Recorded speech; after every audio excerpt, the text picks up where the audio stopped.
Start over. Good evening. I'd like to welcome everyone to the city council meeting tonight. It is Tuesday night, June 28th. We are here at City Hall at 1140 Dealman Road. And I'd like to call upon the city clerk to take roll. Councilmember Waldman, Here. Councilmember Knox, Here. Councilmember Clark, Here. Chairman Pro Tem Carl, Here. Mayor. Here. Next item, please. Next item is communications. Mayor, we have two park and recreation employees to be introduced and two firefighters to be introduced and sworn in. And I think the Park and Rec Director, Beverly Tucker Knight, is here to introduce her to staff. So folks watching know, we've been trying to make sure that all new staff come and meet the council, and they meet the council, and the residents also kind of know who's working for you.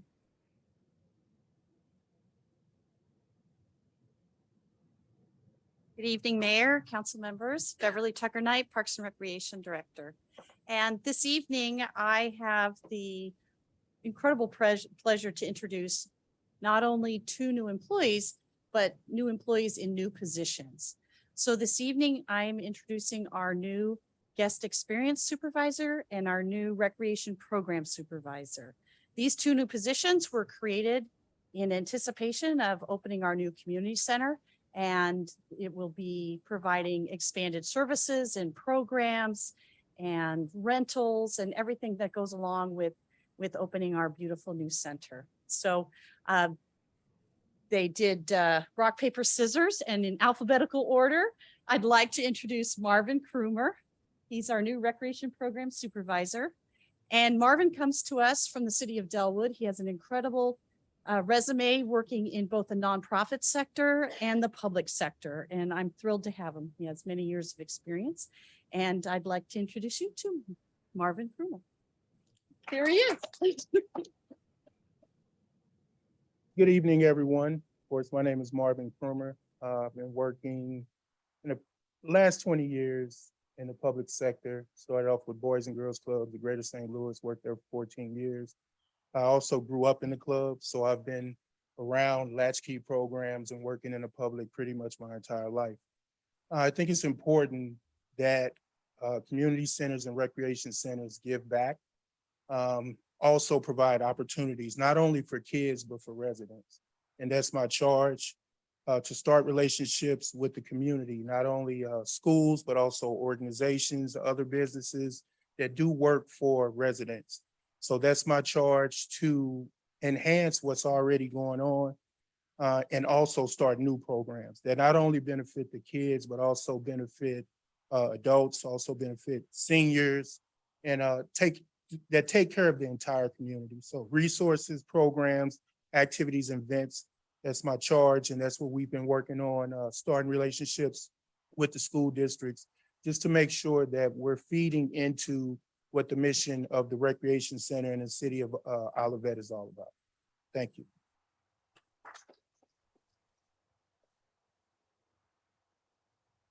Thank you.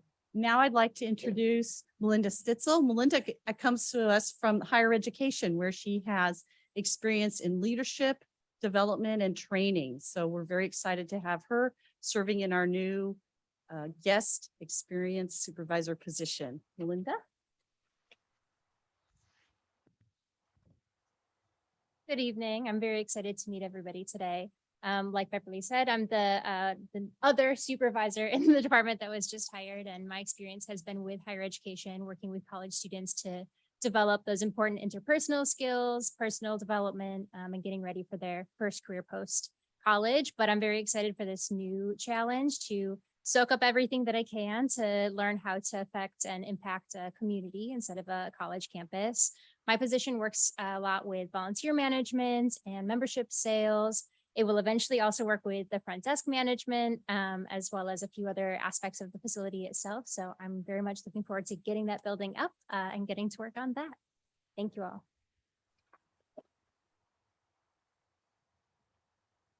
Thank you very much.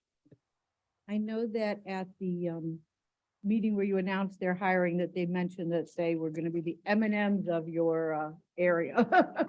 That is So- correct, Belinda and so- Marvin. So Uh-oh, the I staff need to- welcomed them with M&Ms and they've embraced that. That I So, heard. yeah. So welcome aboard. Welcome, and Marvin, you already got me because that was my dad's name, so you already got my heart. All right, okay. Swearing in.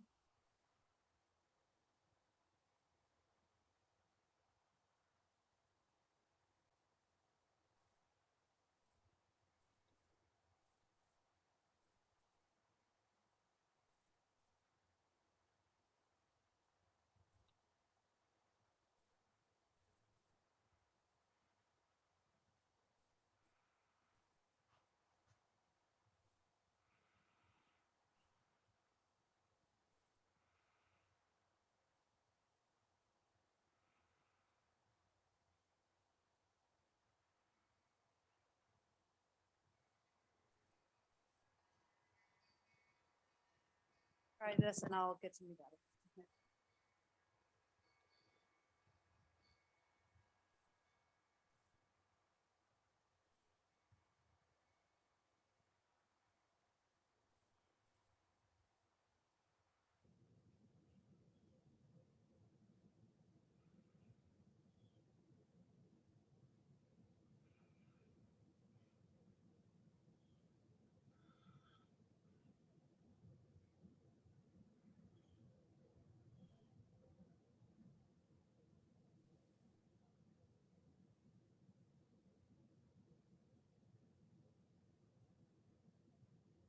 I, Rachel Hunt, I, Rachel Hunt, do solemnly swear do solemnly swear that I possess all of the qualifications that I possess all of the qualifications prescribed by law for the position of prescribed by law for the position of firefighter paramedic firefighter paramedic for the city of Olivet, for the city of Olivet, that I will support the Constitution that I will support the Constitution and the laws of the United States and the laws of the United States and the state of Missouri, and the state of Missouri, and the charter and ordinances and the charter and ordinances of the city of Olivet, of the city of Olivet, and that I will faithfully that I will faithfully discharge the duties of the.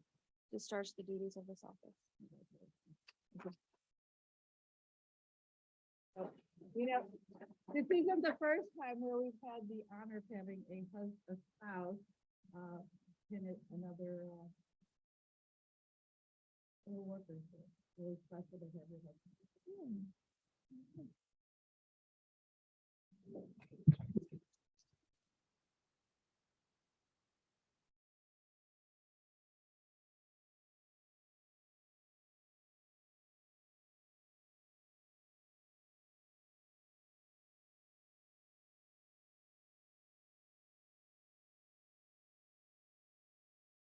For those who are watching at home, we just had a fire alarm, so all the firefighters left.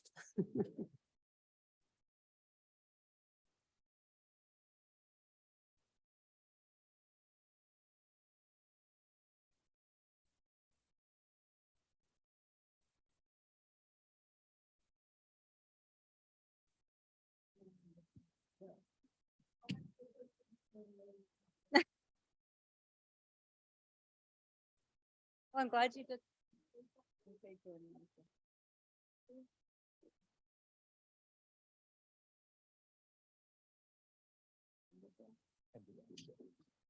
I, William Pendergast, I, William Pendergast, do solemnly swear do solemnly swear that I possess that I possess all the qualifications all the qualifications prescribed by law prescribed by law for the position of firefighter paramedic for the position of firefighter paramedic for the city of Olivet, for the city of Olivet, that I will support the Constitution that I will support the Constitution and the laws of the United States and the laws of the United States and the state of Missouri, and the state of Missouri, and the charter and ordinances and the charter and ordinances of the city of Olivet, of the city of Olivet, and that I will faithfully discharge and that I will faithfully discharge the duties of this office. the duties of this office. Congratulations and welcome aboard. Thank you.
That is for sure one of the greatest honors as the mayor. So welcome aboard. We're glad to have you both with us. It's an incredible team to be a part of. And thank you to Chief Carmen and your team that, well, some of them got to wander back in, but we're just thrilled to have you as part of the Olivet team. Next item, please. Item number 3 is city managers report, staff reports. If I could just remark that we have captioning on our monitors, and I want to thank the city for that. I don't know what you did. I don't care what you did. It was good. Thank you. It's actually a Zoom and it's first time I've used it because I didn't think it was gonna be that great, but it's pretty amazing. Yeah.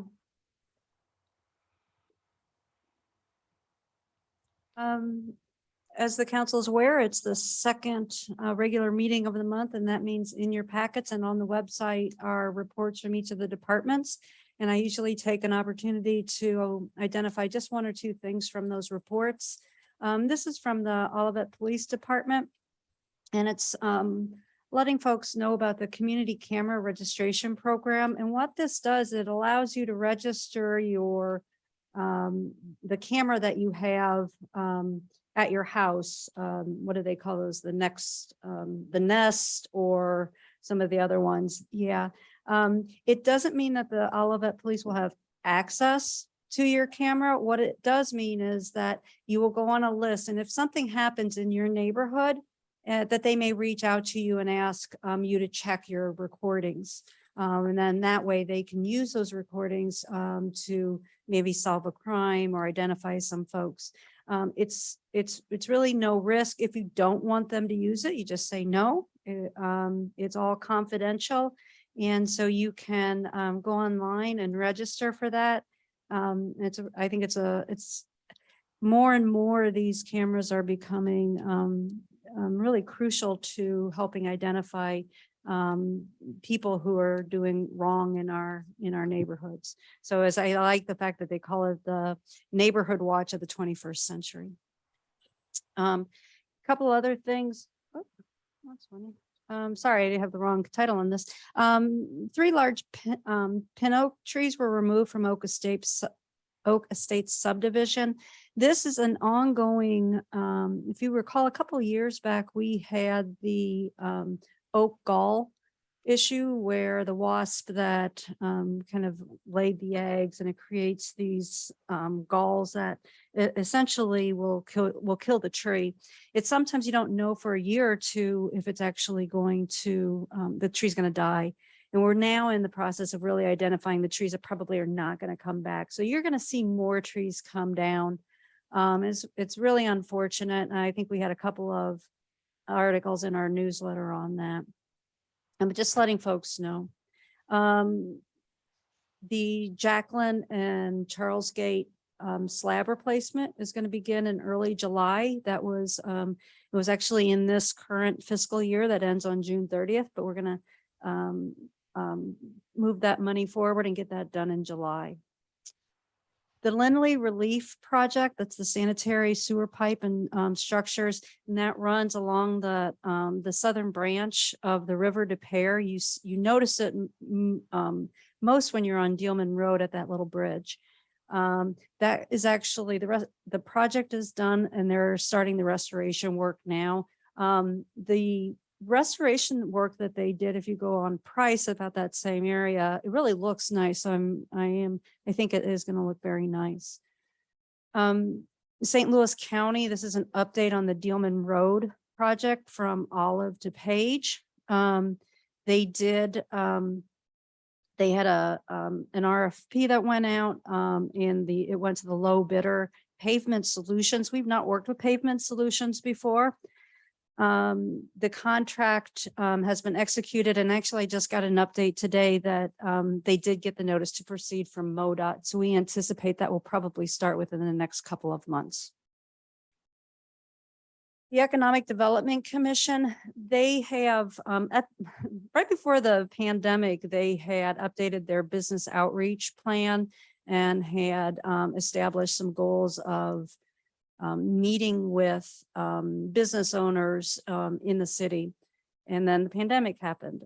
So they're now kind of recharged and re-energized and doing this. And one of the things they did at the meeting last night was they had Michael Sansone with the Ridge House Capital.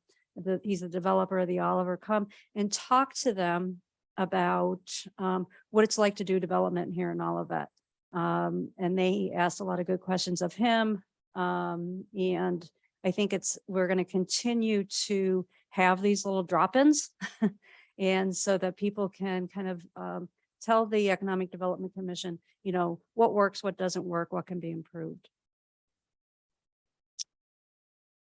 2020 census information started to be released at the end of last calendar year. And I don't think we've ever really taken an opportunity. I know we talked about at one point that we did have an increase in our total population. It went from about 7,700 up to 8,500, which is almost a 10% increase. The median age dropped between those 10 years from 41 down to 39. The median household income increased substantially from 66,000 to 90,000.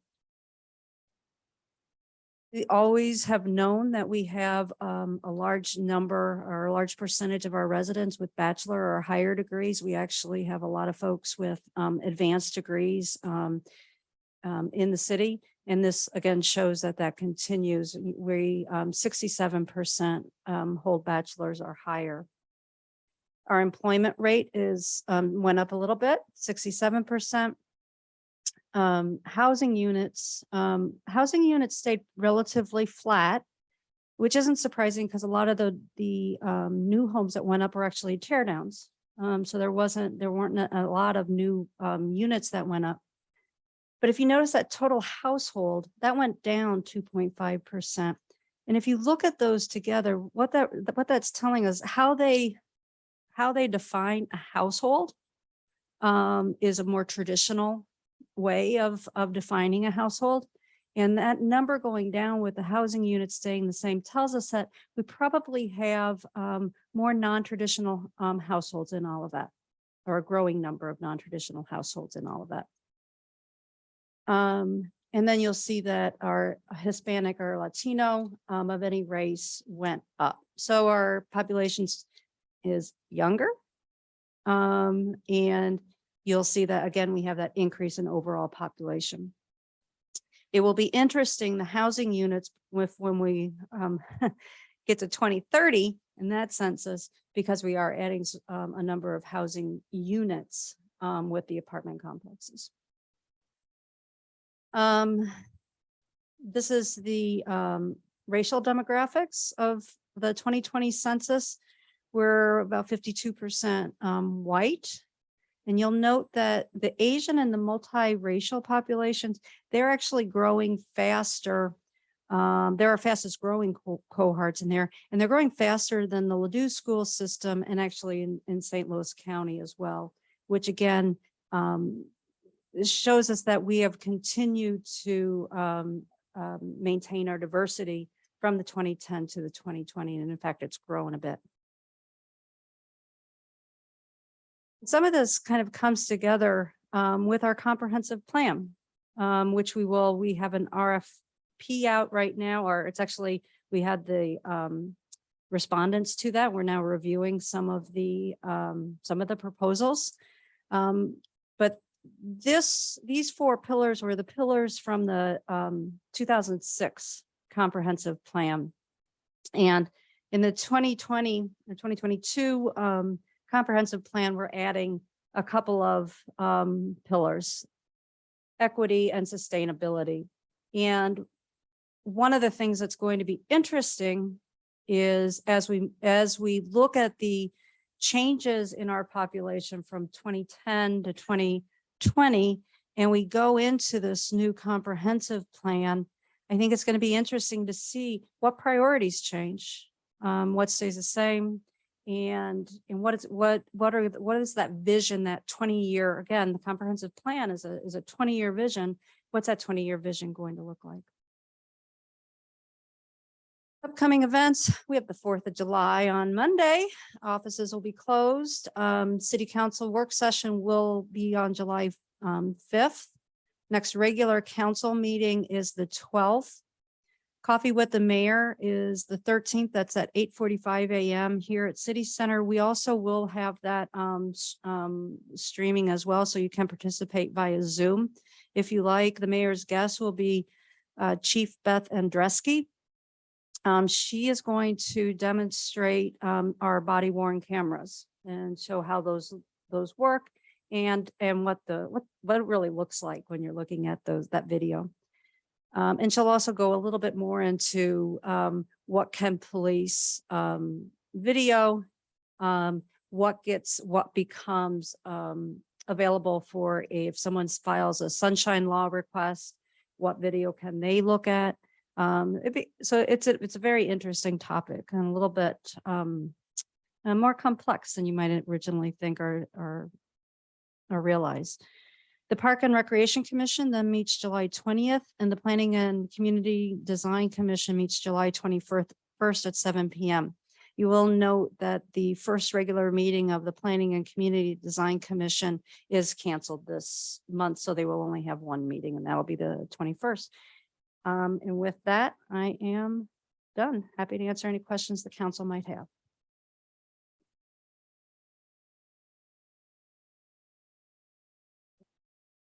Yes, just quickly, and you may not know the answer to this. That employment rate, is that the people, based on the people looking for employment or just the number of people in the city with jobs? Because I notice it seems a bit low, but I'm guessing we got a lot of retired people, so does it count them? You have a lot of retired people, and again, it's a census, so it's how people answered the question on the census. Okay, thank you. Going back to the dates, I would like to notate, when Ms. Zondag shares the upcoming date, she doesn't usually go more than 2 weeks out, 3 weeks out. And on August 31st, we will have Olivet Night Out. It's a national night for safety and crime prevention. And I know that people like to plan ahead. So, organize your neighborhood. We encourage you and let us know if you're going to be having something in your neighborhood. And the police department, the fire department, the trucks will come to your neighborhood with the council members so that we can get to visit with you. It's always a fun night for everybody, and it is scheduled for August 31st. And I've already had a couple phone calls saying, well, if we register our neighborhood early, can we get the new fire truck? So I said, you can get a fire truck, but it's just a fun night. And I want to make sure people start putting that into their plans. Next item, please. Next item is city council reports. Okay, I will start it this end. You were at a meeting last night. Yes, I attended the Economic Development Commission meeting last night. As city manager noted, Michael Sansone from Ridge House Capital was there. Carlos must have given him a year's salary to say all the nice things he said. I would suggest everybody go out and take a look at his interview. I thought it was just a stellar compliment to the city. Yes, it was recorded. It's already out there. I checked it. So just to note one highlight he had, and he had many, is that they are 67% leased before they even start opening on the 1st of July. They didn't expect to be to that point for 7 months. So we have demonstrated there is apartment demand in Olivet. So in a big way, among many other things. So thank you. That is my report.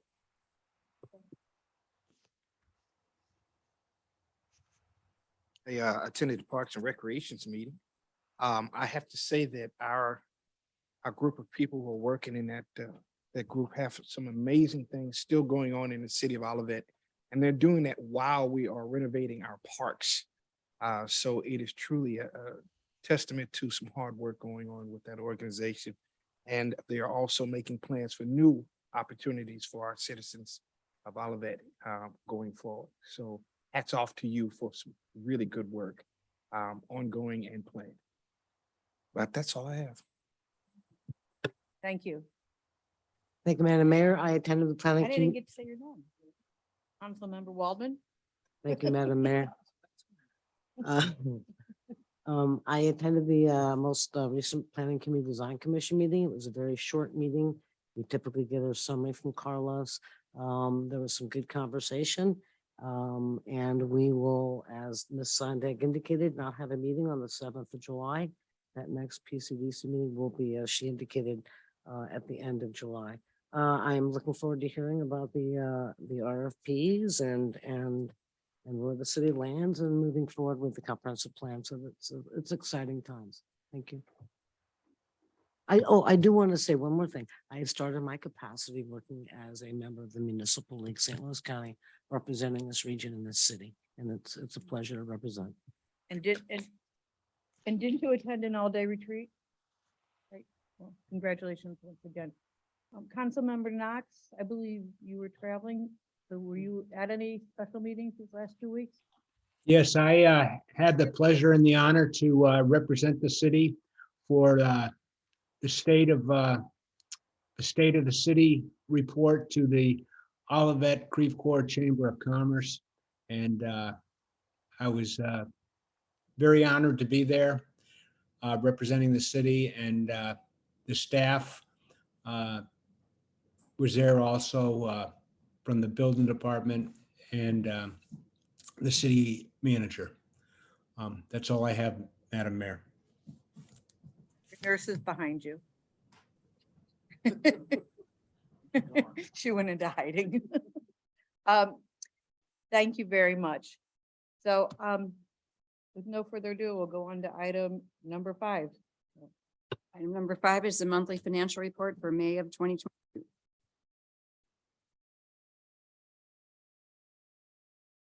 Good evening, Mayor and Council. I'll keep this short. We'll be talking much more about finances here in a couple minutes, but for the month of May, which is 11 months out of our 12-month year, we are looking and still things remain favorable. Revenues up, 383,000 from where we thought. Expenditures down 471 from where we thought. Sales taxes looking okay, still strong. Utility tax is okay. Property tax is a little behind, and this is something we'll maybe be talking about a little bit more. It's a rare miss for our budgeting. It's some of the mechanics at the county level. We're still finding out what and why, and most importantly, can this happen again? And from there, it's not a huge number to be really concerned with, but it is something that usually you have down pretty good. I did add some more charts this month. We can see our reserve policies, well within compliance. We'll talk about that again in a couple minutes. But we do our sales tax, 1% sales tax there. You can see we get a sneak peek into June, ending always the year always ends on an upswing. We're on the orange, the bright orange line for 22. And you can see there what we've been struggling with. It had a really good beginning of the year, and then it's tapered off a little tepid. What does that mean? Again, in a 6-month period, it's difficult to say, but it met our budget expectations after being ahead for the whole year. If we go to the next page, you can see here's our sales taxes over a series of number of years from 15 on, and you can see things have flattened out a little bit as we end 22, and that mirrors about what we'd see in our budgeting for this year. And then the next one is our use taxes. And again, we're the bright orange chart, and you can see this is what's more or less propped up that sales tax category as we ended up the year, as our 1% sales taxes kind of leveled out. Use taxes stayed strong, and that's not happened over any of those years, 7 years we looked at. So more charts will be coming. We'll keep those up. They do tell good stories. Do you think we flattened out a little bit in November, December, and January because of Omicron and people weren't going out and about as much? Yeah. It's very difficult to say. There's so many, the volatility that we see in a lot of this has everything to do with how our retailers turn in, the timing of when they turn that in, during that same time frames you're talking about, when we see a wave of illnesses or any kind of slowdown, that affects the state also. And that affects how they process the returns, and that slows us down. So we see volatility in that too. So I'm not sure. Great. Are there any other questions? Okay. Thank you, Ms. Pan. So next item. Next item is hearing from citizens. So I believe I have two cards that are for now and the rest are for the public hearing. So if I call you now and you want to be in the public hearing, you can let me know, or if I put you in the public hearing and you want to go now. The public hearing is when we speak about very specific items and we go into public, we close the original procedures and we go into public hearing. So if you're here to speak about the budget or the special use permit, then your comments are being held off for later. If you're here to speak about just a public comment in general, then you would go now. I believe the first one up will be Mr. Burdish.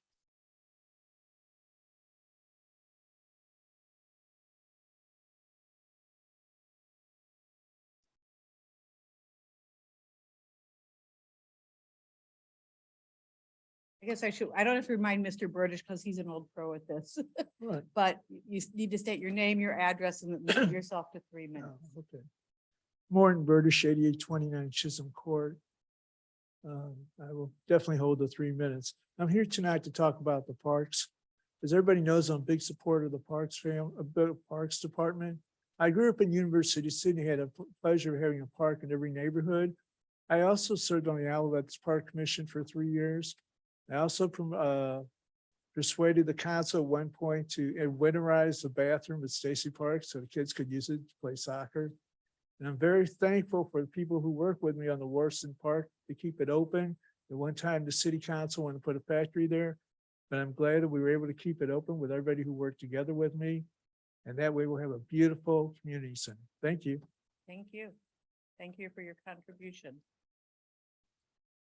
Stephanie, Todd, and I believe Jillian Kolb, are you guys, do you two want to speak now or are you at the public hearing? Okay, very good. Mayor, there is one hand up. Yes? Oh. Is it about the special use permit? Okay, then come on up. Mayor, there is a hand up on the screen as well. Okay.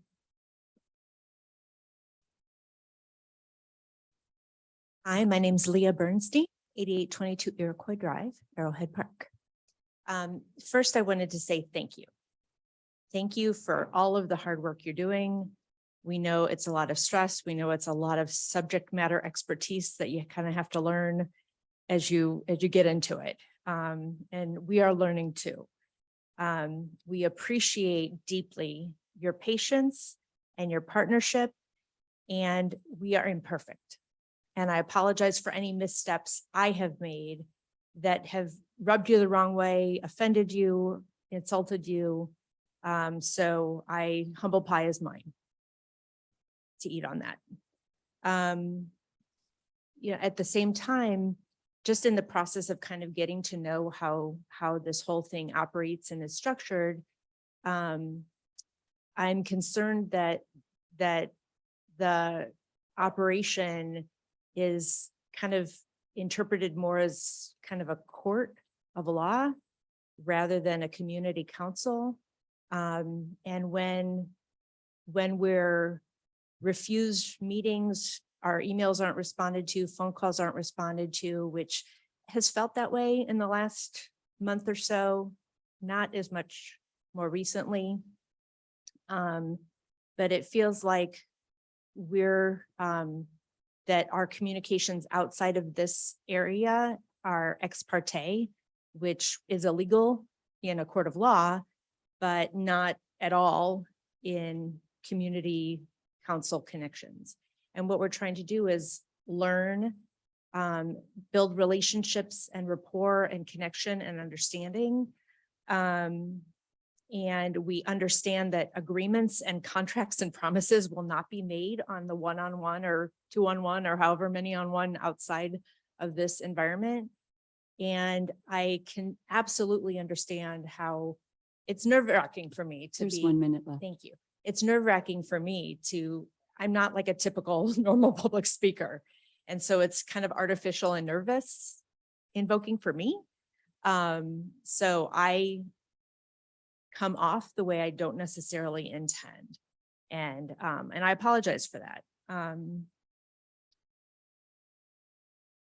the 3 minutes that we have, you know, of kind of talking at you instead of with you, because it's not really a dialogue, you know, creates sort of an artificiality that I think hinders what we're really trying to do. So I just wanted to kind of put that structural framework that we have in place here and offer that that has an emotional impact that maybe isn't intended. Thank you. Thank you. Thank you. Yes. Can I?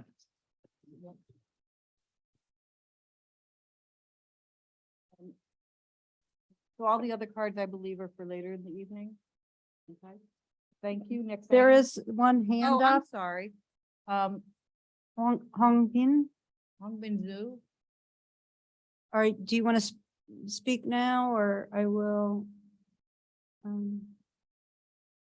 Nope, I guess turn it down. I think he's probably maybe for the other thing.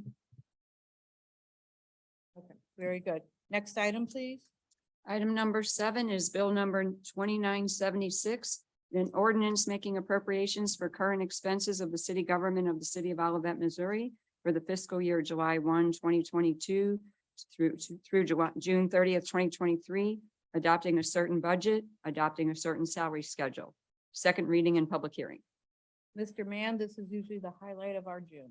So welcome aboard. I hope everybody shares that. Are we open to our public hearing now? I'll start whenever we're ready. Yes, I will open the public hearing for the budget presentation. Thank you. Good. I just need to open up the file. So I was doing my math on the way here, and this is my And- 9th budget. How is that possible? I know. No, I haven't. Started in the middle of a year. Yeah. And so I haven't, But, I know. If anyone would like a copy, they are in the back of the room on the You bet. table. That's good. Yeah, we got a couple, if you want a QR code, it's on, available online too. We'll go with that and when we start here in a second, but,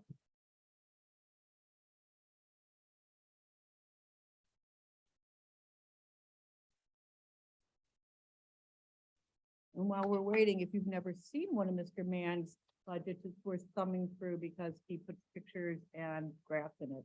And you can it's already not tell just by his me, it graph. is. Everybody helps, but it is, it's quite an It's a group undertaking and effort.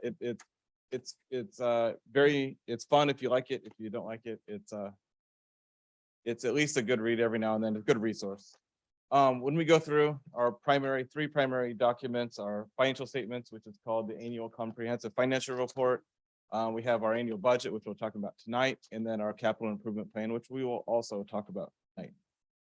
So with that, this is available, like I said, online. It's olivetmo.com/151, which is the finance department website. And there's some pages, some QR codes in the back. Just click on the annual budget. I'll leave that website here. It'll be at the bottom. While it's gonna get cut off. Now shut you off. The presentation tonight, we're going to the document flow. We haven't went through it in a couple of years, so we got some new hands here and a year in review, current year 23. What are we looking for in this year, and then what are we looking for even past that? So there's the cover. There's some of the highlighted pages you'll see on the right there. I will mention, like I did a couple weeks ago, that Councilmember Carl brought up that this is anticipated to be an award-winning document for the Distinguished Budget Award, which means it goes through a set of criteria that I could list there, listed as a financial plan, an operations guide, and then a communications device for lots of the different stakeholders there might be. So with that, how do we read this thing? The top part there lists policies, plans, and projections. And in there, I put down there at the bottom, foundational policies for how we create our budgets. It also has updates on some of the bigger plans. I'll find some updates on like the comprehensive plan, the Parks Master and Vision Plan. Also there, we'll talk about later, is the anticipated ARPA, the American Rescue Plan Act spending, our current year capital purchases, and then the 5-year projections for our reserve policy, which is one of the bigger constraints that we create our budgets around. From there, I call the beating heart of this, and it's the highest level of the FY23 or any of our financial information. It's the the A1 sheet, as we call it, our transfer summaries, our revenue summaries, where we've been over the last several years, lots of charts and those kinds of things in there. So part of that is this on page 58. This is all of our funds, and there's 13 funds sitting there. And this is all, each one of these runs as like its own little business inside of each one of those 13 lines. You can see some of them are bigger, some of them are smaller. The top line there is something you'll find in every government, and that's the general fund, and that's the largest part.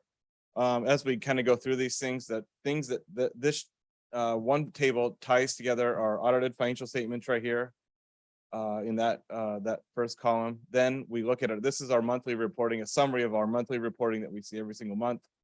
That comes down to more or less our retained earnings, or a bank account, if you want to kind of look at it that way. How much money do we have saved? And then from there, we can look toward our current year budgeting. And that number right there, I guess the FY23 expenditures, is what we're here to talk about tonight. From there, again, this is our, when we look at usually the term of a balanced budget, this the revenue would be more than in expenditures. What you'll see there, though, that more technically, the revenue plus that fund balance, which is the column before, less those expenditures, more or less what is balanced. That's how much we can spend this year before we're not making our legal requirements for a city. And you can see there, everything's on the far right. What do we have in our projected fund balance? And it's everything is still in pretty decent shape. So that's good news. That's what we've talked about all year for the last several years. And here's kind of some of our indicators that things maybe wouldn't be so swell if that numbers in that red box started getting really bad negative. Now you will notice there is one really bad negative there, and that is right in the middle for the debt service and construction, and that's the 10 million bucks or so we're expected to spend in our parks and a new community center. And that's exactly what you expect to see in that, because that's where the Prop C holdings are. All that money that's being held there is issued debt that we're going to be spending. So from there, this is the next page in the document, page 59, and I'm going to bring up page 58, which is the chart we just saw. And we're covering up. I'm covering up right about where my head are. Is you're going to see a arrow pointing down there, and those numbers tie together. They're highlighted down together. So the page links up from the page before. The next page, again, page 59. See the yellow highlight there, and then way back on page 95, you'll see a department for the finance department. And then there's another yellow line right there. And that's how these all tie together. So 95 goes to 59, 59 goes up. It becomes a little convoluted when you look at it this way, but it's the only way to communicate regularly with any of our stakeholders, especially when it comes to council members on a year-in basis. So how does this, how do we know we're okay? So there's how we read it. Last thing I'm going to mention here is these are just numbers we've talked about, a table of numbers, a chart of numbers, and then an account full of numbers. These numbers are based on council level goals. And inside of each one of these, that finance department, that's page 94, or probably 93, you'll see a set of goals, and those goals for the finance department then tie back to the council level goals. And you'll see again, that next page then, objectives. How are we going to complete those goals? What kind of accomplishments do we have toward those goals? And each department has that. Police department, fire department, there's a series of probably 10 or 15 departments that we have here in the city of Olivet. So that's how we read it. It's a good read if you're interested in anything, any department, how many people they have, those kinds of things. But from there, the reference sheets, and these reference sheets are usually kind of citywide. You see pay scales, you'll see full-time equivalents with changes highlighted, outstanding debt, and then some statistical information from our financial statements. So there, how do we get here? It all seems a little quiet, maybe a little bit too easy tonight, but it starts back in March. And for this year, a lot of the inputs that went into this started way back in August and September, as we started talking about some of our goals when it came to spending down the American Rescue Plan Act money, the ARPA money. The city's, all of that's getting about $1.5 million. So that started back in the September, October. Now the formal budgeting began in March. And then talk about this, some of the ARPA money here before. I want to say the budget, it's lengthy. There's the city charter tells us a lot of the key landmarks along the way, what we're supposed to be doing. And it's smooth for one night, but in just my little estimation, I think we're probably, just this group together here has close to 20 hours together talking about just the same stuff. So again, it might seem easy tonight, but most of the details have been hammered out by the time we get here. That can change at any time though. So I'll just say that it is, it can be lengthy. So our year in review, capital purchases continue. We did see the delivery of a new fire truck, which we've all talked about a little tonight. Seen a lot of pictures of. That's a momentous occasion and a long time coming. The state and local fiscal recovery funding from ARPA. So that's the formal name of the cities or municipalities portion of ARPA, the SLFRF. And during the year, we refunded the 2014 general obligation bonds for this building. That work netted us, will net the citizens of all of that, or somewhere around a total of $1 million over the next several years until that debt is extinguished. Revenues, like we said a couple minutes ago, mixed but overall positive. Expenditures lower due to our employment vacancies more than anything. I would say that the revenues and expenditures of the city of Olivet we would find tonight have mirrored broadly what you'd see in any, if you read the newspapers or watch any kind of news. Revenues are mixed and volatile. Our expenditures are hampered more or less by people moving around, the lack of being able to get people changing jobs.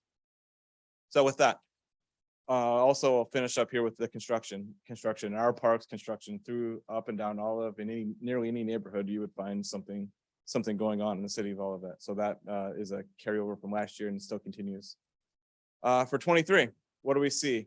The expanded KPIs, that stands for key performance indicators. Every department has been tasked with identifying some of these things on how to complete some of these objectives. We go through a set of goals and objectives. Not everything can be done through an accomplishment. An accomplishment can look like progress over time. And with any of that, sometimes it's just a monumental thing that happens, and that's an accomplishment. Sometimes over time. So that's an expansion, and that was pushed through, or it kind of came about. It had been an idea for a while, but was pushed forward significantly by the GFOA, the Government Finance Officers Association. They made it as a requirement for our budget document. So it's been interesting to see how some of our departments are kind of grasping it, and some of them have taken it. We're expanding our budgets this year, and that's probably one of the biggest parts of what we'll talk about tonight is planning and community design with that construction is very busy. Their position count is increasing by 2 positions. And then in the new recreation department, and I put it in quotes there because it's not really, we already have a recreation department, but we're consolidating those budgets between the community center and the recreation budgets. And part of anticipating of opening that, I'm gonna have to get a drink.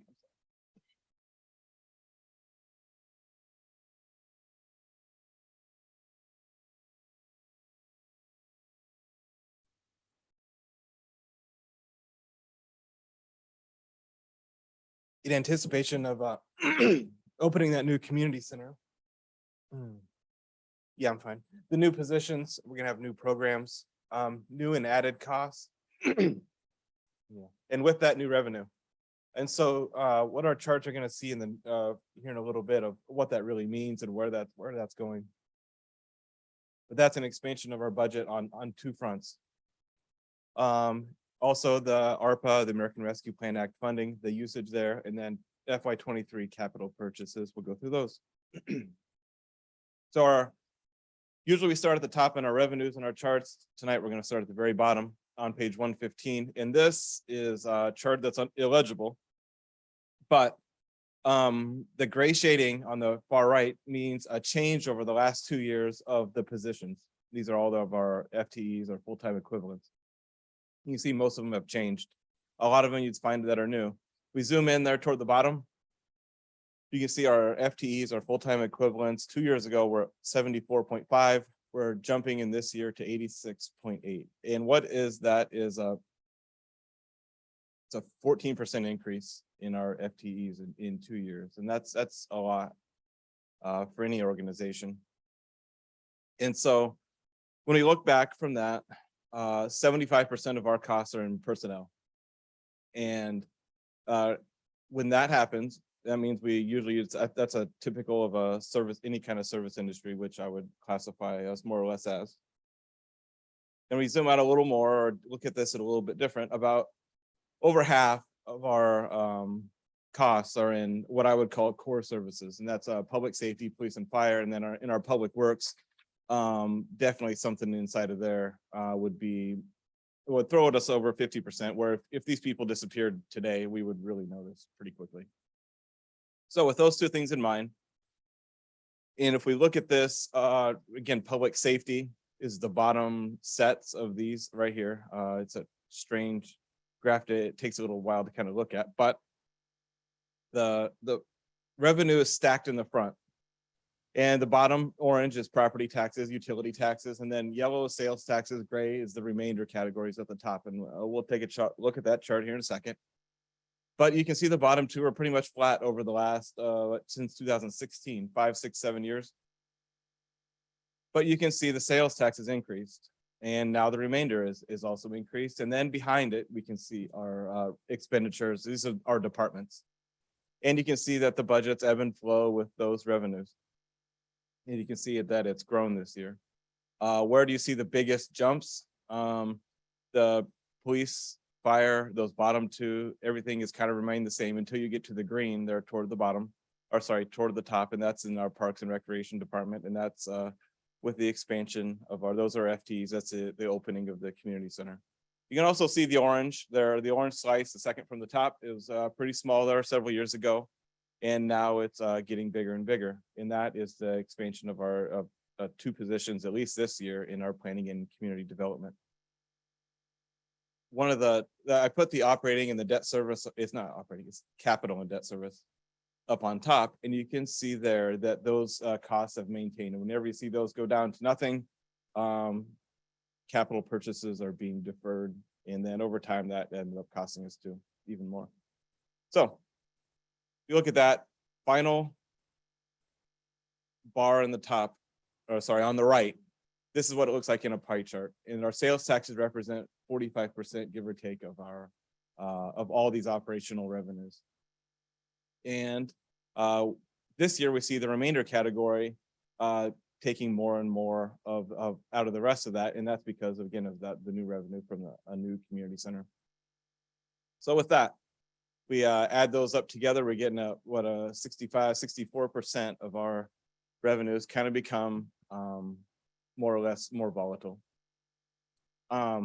Expanding budgets, 14% increase in FTEs, 75% of costs are personnel, people, and over 50% are in these core services. And then on the revenue side, what do we look at? 45% of operational or sales taxes. And then if we look just in the general fund, and that's important here in a second when we look at our reserve policy, is that 37% are sales taxes. That remainder category in the general fund now makes up 23%. Now, if a fast fact of if we just looked 5 or 6 years ago, we would see an even 25% on each one of those things in our general fund. So we're seeing this kind of getting skewed. So how do we address this? You know, this is a risk. Well, in 2018, where that dashed kind of oval is, you can see in that red line, you can see over time that, again, 25% traditionally in 15. In the middle of 2018, when these sales taxes started to accelerate, the city council discussed and then finally adopted a reserve policy. So you can see there, what this did, you know, was a time of declining utility taxes, more relying on these volatile sources. And that has governed a lot of our budgeting since then. And I always say a pervasive constraint. And the why is because of what it says. And that is that in a current year, budget of our expenditures, which we look at throughout the entire year. But right now, we're looking at our upcoming year of 23. We'll have 50% of our fund balance to cover expenditures. So if we have $1 million in expenditures, we would expect to see $500,000 in fund balance.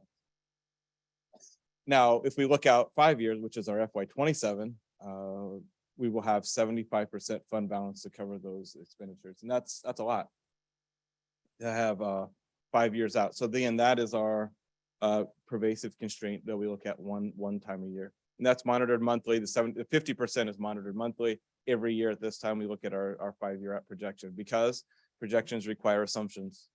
And the significant assumptions on our revenues, the sales taxes are increasing 3%, property taxes at 2% per inflation.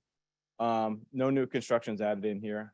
Permits are based on anticipated application for major developments, but only when they are inevitable to arrive. And then the remainder is at 1 to 2.5% growth. Those are pretty conservative. Staffing and on the expenditure side, staffing and benefits remain the same as they do today. We're not trying to talk anybody out. We're not going to reduce anybody. We're not going to add anybody from what we have today. And 3% increase in expenditures for all departments. So that's across the board. Yeah, I'm sorry. And then the only caveat to that staffing is that there is some planned staffing attrition in FY 26. So it'll be here before we know it in 3 years of maybe when some of the permitting decreases. Now, what I'll say is I'll bring up this next chart, or I guess what is not in here. What is not in here? Can you advance it, please?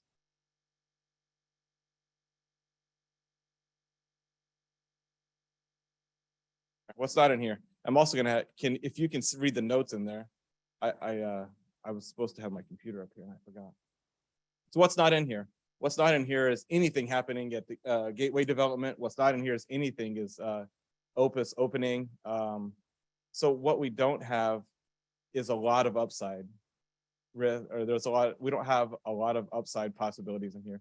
I'm sorry. One more back. I had a really good notes in there. I should have wrote them down. They're fine. It's my fault.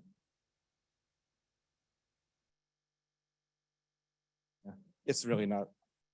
They were really good to me. But again, what I would say is there's not. This is it's a conservative set of assumptions. We can pick apart assumptions in here one way or the other. But there is no major development. So, obviously there's dirt in the ground. There's no easy storage opening. There's no Plan Haven sitting in here. There's also, on the downside risk, there's also no recession in here. Now, in the next 5 years, will there be some sort of downturn? I mean, obviously more than likely. Did I miss everything? Did I get anything? No Gateway, no Opus, no Plant Haven, no pilots in here at all at the Oliver, at Easy Storage, any of those. No additional transfers from our other sources. And those other sources are our Fire Operations Fund and our Public Safety Fund. So there's nothing there to meet this. But again, no recessions. So no significant upside possibilities and no. So what I would call this is conservative. So what does the number look like? And it looks like that chart right there. You see we're close here and as we look out and it's real close. But that's we're well in compliance this year, really close. Now this is what this has looked like over the last several years. And the reasons being, if we go to the next slide, I must have died over here. This is pretty close. If we look out 5 years, our expenditures are within $300,000 of our revenues. I think we can manage that as we get close, if this things gets kind of tight. Now, what does that? That's the kind of what I went into a little bit more.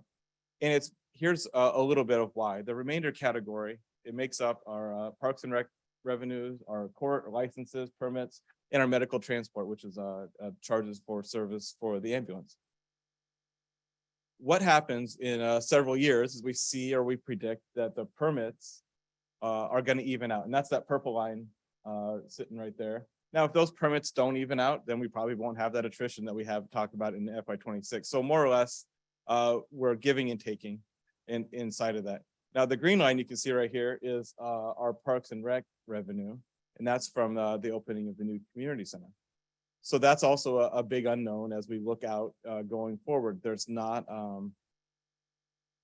there's not an overly optimistic on the expenditure, or the expenditures come in at 3%. There's not an overly optimistic, any kind of assumptions as we look out toward that opening when we look at FY26. And that's what creates this flip flop as we look right there. So that's kind of, look at that. It looks a little scary. That we can kind of talk ourselves into 300,000 ain't bad. And then we can look at this and say, you know, I think we're going to be okay. So there's my spiel on that. I think we're okay. And we're in compliance. That's what's important. The ARPA money.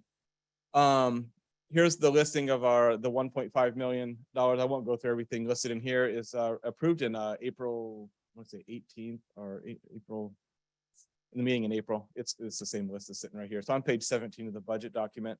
Now, why in the world did it take us so long to get here to approve this in April?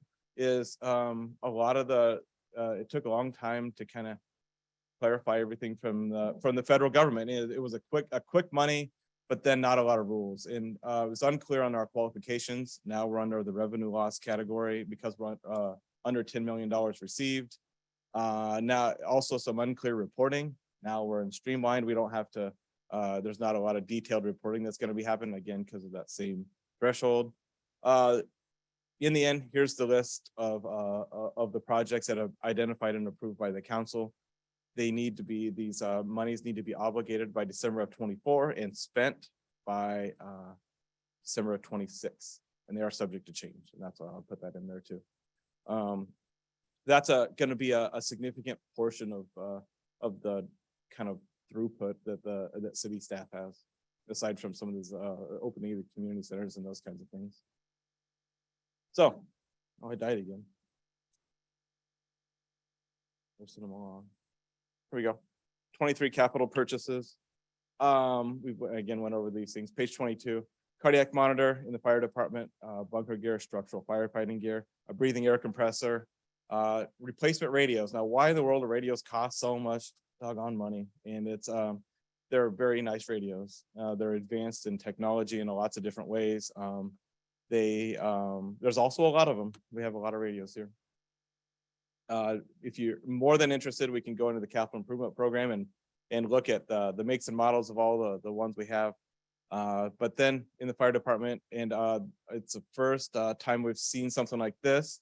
That's a trail response utility vehicle, and that's not unique in itself, other than the gray shading that is on that number. This is the first time we've had introduced potential grant funded things inside of our capital improvement fund, our capital improvement plan. And so that indicates there that it's contingent upon getting a grant at this point. So $35,000 there. In the police department, replacing regular cycle patrol vehicles. And then you see the shading again on the next two, which is a license plate reader system, a trail patrol e-bicycles, and then some covered parking for the fleet in the back of the city center. And Public Works, North Price Road Phase 1 is $5,000, and that's just the application for the actual. It's an application for federal funding for the grant, and I'm going to take us through that in a little bit with the capital improvement plan. But then also just standard street repairs, street projects and repairs. We talked about one of them earlier with Charles Gate and Jacqueline Court, that kind of stuff. That's what falls under that bucket right there. Do have some debt service for the fire department, which is a repayment of the fire truck. It's a self-service debt over 7 years. And then in the parks department, the parks maintenance, some equipment there, which is to allow the ability to plow our trails as they become open and make them more readily available after snow events. And then park improvement, which is a couple split rail fences on the vision items inside of Stacy Park. So that list seems kind of small, so I went back and looked. In addition to this, it's not on this list in the formal capital plan, is $16 million in community center improvements that are underway. Inside of that, there's $1 million in the TAP grant for the Centennial Grail at Indian Meadows Park, $2 to $3 million in the Greenway underway in total, and that goes through Warsom Park, and that goes through the rest of the connection as it goes down toward 170 and Olive. Also, OMCI stormwater improvements, engineering is underway for that and to the tune of $300,000 that we reimbursed from MSD. $250,000 for the comprehensive plan update, and that's some of ARPA money, some of our the general fund money. And then preparation for 1 million plus or minus realignment at the intersection of Olive and North Price. And if we look in our capital improvement plan, you'll see them out there looming in a couple of years, but right now they're not in FY23, so we're not approving much of anything for those right now. So current year, the surplus for the first time, which means revenues in excess of expenditures for it's first time in several years, and that's because of revenues are anticipated to stabilize. Over the last 2 years, it's kind of, we lose perspective, but it weighed on me a lot heavier, I'm sure, than everybody here. I can talk myself into a recession about any time. This year, it came almost too late to try to put it in the budgeting. And what it does a little bit, it suppresses a lot of it has a lot of implications when you're unsure of your revenues, especially when they're sales tax. They're anticipated just to stabilize this year for the first time. And, even as in the last couple of weeks, as between the first and second readings, it seems as though maybe that won't hold out. But we have plans in place that have paid dividends in the past and would continue to guide us should something like that happen. Again, our budgets, the monthly reporting is an important piece of what we look at. The litmus test, we get it once a month to try to look at where things are heading. So with that, that's in the current year. Looking forward, capital plan, you can see that there's as some of these, the ARPA money, the leveraging of the money to use this ARPA money has weighed heavily on our capital improvement fund. You can see there, according to this plan in FY28, we'll be out of money. Now to me, that's shows a little bit of maturity of a capital plan that people are starting to think out 5 and 6 years as they see. Now we've done, I think, 8 of them, probably 7 capital plans. People start to see that they actually work. I'm actually getting the things that I projected 5 and 6 years ago. So they mature. And when that happens, you get too much ask. And then so the priorities get realigned when it comes forward. The 2 biggest questions, what in the heck happens in 25 and 27? And 25 is a new fire truck. 27 is a new ambulance. So that's the big jumps. And our stormwater parks funds, for the first time, we see a little bit of drawdown. And that's, again, some of the maturity of that plan as we look forward. Another thing we see there is we have some realignment to do with some of our expenditures. And we have plenty of money, 10 years right now to kind of do that. But there's some structural things inside of that budget right now that we'll be talking about the next couple of years. When I say that, you can see the dark green lines are bigger than the light green lines. So obviously that's a little bit of a problem somewhere. And we're going to be looking into that.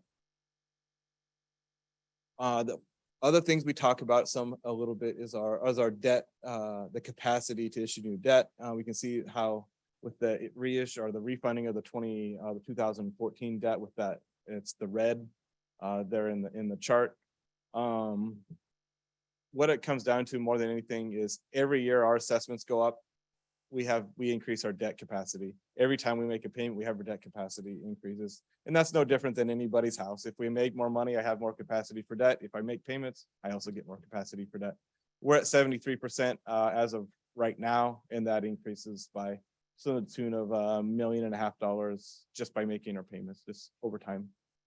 The interesting thing and the way I liked this chart is how our bond council structure debt. And you can see as that red line ends, all of a sudden the blue line got really big. Well, somebody has to know that that's going to happen in order for it to, and so we plan it out. We make our underwriters or the people bid that want our debt. This is the structure that it looks like. So that line at the top, it's nice and even, and that makes for nice easy payments for our taxpayers for when it comes to assessing our property taxes. So that's one of the things I have in there. Nursing it along. I'll be done.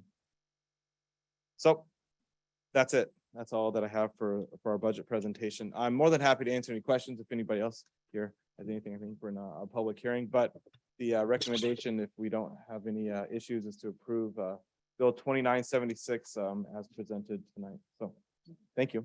Since we're in, first of all, thank you, Mr. Mann. I think every year you make it easier and easier to understand, and, you know, budgets aren't my forte when I, and you help us to digest it, and it's really amazing. So thank you for making it user-friendly. I also want, if you could stay put for a few minutes. We do have, we are in a public hearing, so if anyone that is here tonight would like to speak, that did not turn in a card, you could turn in a card following it, but does anyone have comments or questions about the budget? We'll close the public hearing and we will return to our regular meeting, and I will, does any of the council members have any questions or comments? I would only note that you use the term pilot in your notes, and I would just note that that means payment in lieu of taxes, and that is how we, this is for the audience, not for you. I know you know. That means those are payments we will receive instead of property tax for places where we have TIF incentives. So more or less. Is that correct? I don't want to. TIFs also have, they have pilots, and chapter 100s and 353s also have pilots, and those are all tools we buy. Right now, we only have 100s, right? Our 353 just ended, right? Yeah. Yeah, but the other one is the sales tax side of that is economic activity taxes, they call them EATs. So very clever people, make clever acronyms. So at this time, I would entertain a motion.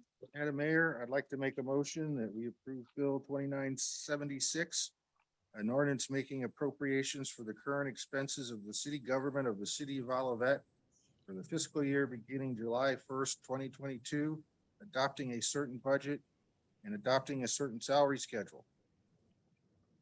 Is there a second? Call for the vote, please. Councilmember Clark, Yes. Councilmember Knox, Yes. Councilmember Waldman, Yes, Chairman Carl, Yes. Mayor. Yes. Motion passed by action of the Olivet City Council. Bill number 2976 becomes ordinance number 2747. Madam Mayor, if I could just make a comment. Yes. I've been seeing budgets for a long time. I had a conversation with somebody recently expressing my concerns that we're expanding in our community, but we're going to have more expenditures and concerned about revenues. I don't know if that person had a conversation with you, but, you know, seeing the sales tax at 45% from the historical 24, 25, 28, maybe 30. I hope to see that number be there and be able to be strong. So thanks for bringing that to the attention of everybody. Thank you, Madam Mayor. Thank you. Next item, please. Item number 8 is bill number 2977, an ordinance removing certain property from the Olivet Gateway Community Improvement District. Second reading. And once again, we go into an open session, a public hearing. Mayor, as we talked about at the last council meeting, what you're being asked to do here is to remove the apartment complex from the Olive Gateway Community Improvement District. The reason that's been asked by the developer and approved by the board of the Community Improvement District is that it will not be generating any sales tax. The Olivet Gateway Community Improvement District has chosen to collect funds through a 1% sales tax. And just so folks, if you folks remember, the Olivet Gateway's SID actually encompasses the shops as well as the new development called Olive Crossing.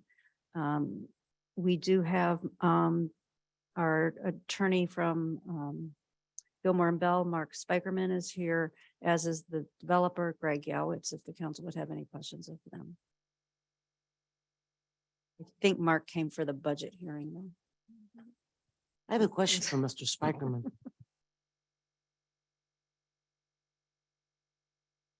Before we go to the council asking questions, we asked if anyone in the community has questions. And I know, Mr. Spikerman, we had talked earlier about just either for you or the developer for Greg Yoward to share with people the difference between the TIF and the SID, because I know that there was some interest in that.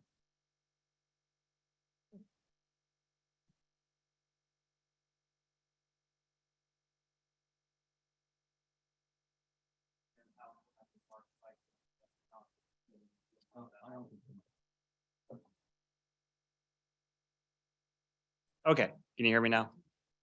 Once again, Mark Spikerman, Gilmore and Bell, Special Counsel to the city. The CID was created several years ago, and it imposes a 1% sales tax. As the project evolved, the apartment building came into the project.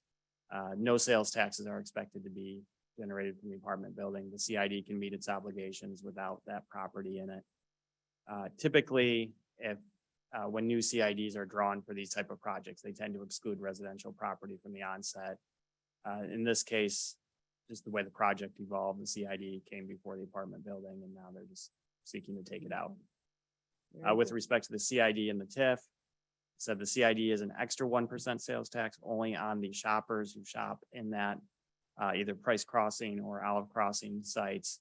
The TIF is not an additional tax. That's just redirection of existing taxes. Very good. I know that someone had asked about that, and I believe they're listening in, so thank you. Is there anyone else that has any questions? Okay, then we will close the public hearing. And now, Councilmember Waldman, I will entertain the question. Is it for Mr. Spikerman or Mr. Yowitz? I think I rescinded my thought of asking the question. I got my clarification. Okay, Okay. very good. I think if I will just ask, the question came from a resident who was confused by thinking that the Gateway Community Improvement District was actually a city board. The SID is its own political subdivision, and that's why it can levy a tax. I do put notices up that we are a place where they will notice a meeting. And I have put some of them, I just started putting some of the minutes and the agendas up. I do have them, and I wouldn't ask for them. I did release those all, but I also let the person know that they need to speak with the Laura Lashway with D2 Development Dynamics, as they are the actual custodian of those records. So I think we do have that place. It is a little confusing. It's kind of, it's a SID is created essentially by the council. It has some authority, but its authority is arrived from statute. There are agreements for how it will be operated, but it is its own political subdivision. Are there any other questions? Okay, I will entertain a motion. See the motion to build the motion. Madam Mayor, I motion to approve bill number 2977, an ordinance removing certain property from the Olivet Gateway Community Improvement District. Is there a second? Second. Call for the vote, please. Councilmember Clark. Yes. Councilmember Knox. Yes. Councilmember Waldman. Yes. Chairman Carl. Yes. Mayor. Yes. Motion passed by action of the Olivet City Council. Bill number 2977 becomes ordinance number 2748. Very good. Thank you. Next item, please. Next item is item number 9, bill number 2978, an ordinance authorizing the issuance of tax increment revenue notes, Gateway I-170 redevelopment project, Series A and B of the city of Olivet, Missouri, to provide funds to finance certain redevelopment project costs and approving certain actions in connection therewith. second reading. And I'm going to call upon Ms. Sondag to introduce this for us. As we stated at the first reading of this, there were conditions that were outlined that were required to be attained prior to the issuance of any tax increment financing notes. Those conditions have been met. The agreement required completion of the burying of the borrowing of the 34.5 kilovolt power lines that run through the property. And the issuance of building permits for the construction of the foundations. You will note that if you drove by today, they are going vertical there. They started another column for the parking garage. Both these have been met. Third and fourth requirements are approval of the certificate of reimbursement redevelopment project costs. And I believe at the last meeting, the developer explained that they'll be doing those once this is approved, and then approval of the note ordinance, which is what you're doing this evening. Again, Mark Spikerman with Gilmore and Bell, as well as Greg Yowitz, the developer, are here and are happy to answer any really tough questions that you might have. Are there any questions from the public or from the city? Is all electric done? All of it? I mean, you're not in a building, Okay, but Mr. Yowitz, please come forward. I realize you're not in a building yet, but there's all the big, you're asking for this, and I just want to make sure that the utility didn't put a bump in your. Sure. So process. Greg Yowitz, 6 Heather Hill Lane, Gate Olivet Gateway developer of Olive Crossing. So the answer to your question is predominantly yes. We are currently, the thing that we're waiting on, it's not really the electric company. I believe we're waiting on Spectrum. So if you've noticed, as you drive along all of those 23 new power poles that I bought, have all the power lines on them, except the old ones have been chopped off, except I believe it's Charter stuff that's still on there. So we're trying to deal with that because until they pull it off and move it to the new poles, we can't commence the widening of Olive. We've ordered all of our signal gear and our mast arms to do all of that. And from a utility standpoint, yes. So all the electric is buried and there will be some internal work done still, but that's in progress and not ready yet.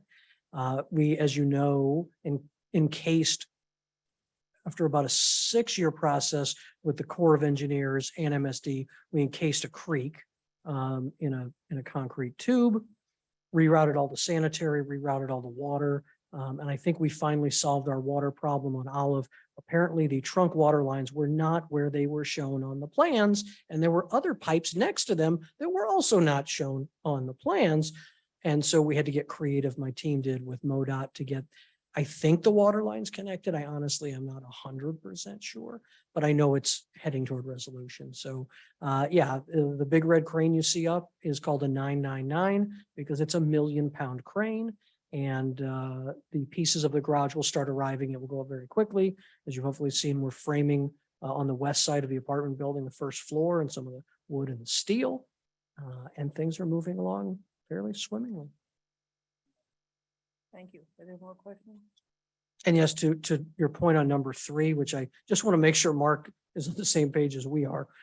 We figured it was better to wait to submit for reimbursement until, even though it was in the list of conditions, figured it was better to just wait, make sure it was okay before we did that. So we'll be submitting soon, assuming this passes. I hope it does. I did have a question about Charter with the polls. Do they have a do they have to adhere to any kind of deadline, or they can just keep dragging it out? It's a wonderful question, and I'm glad you asked.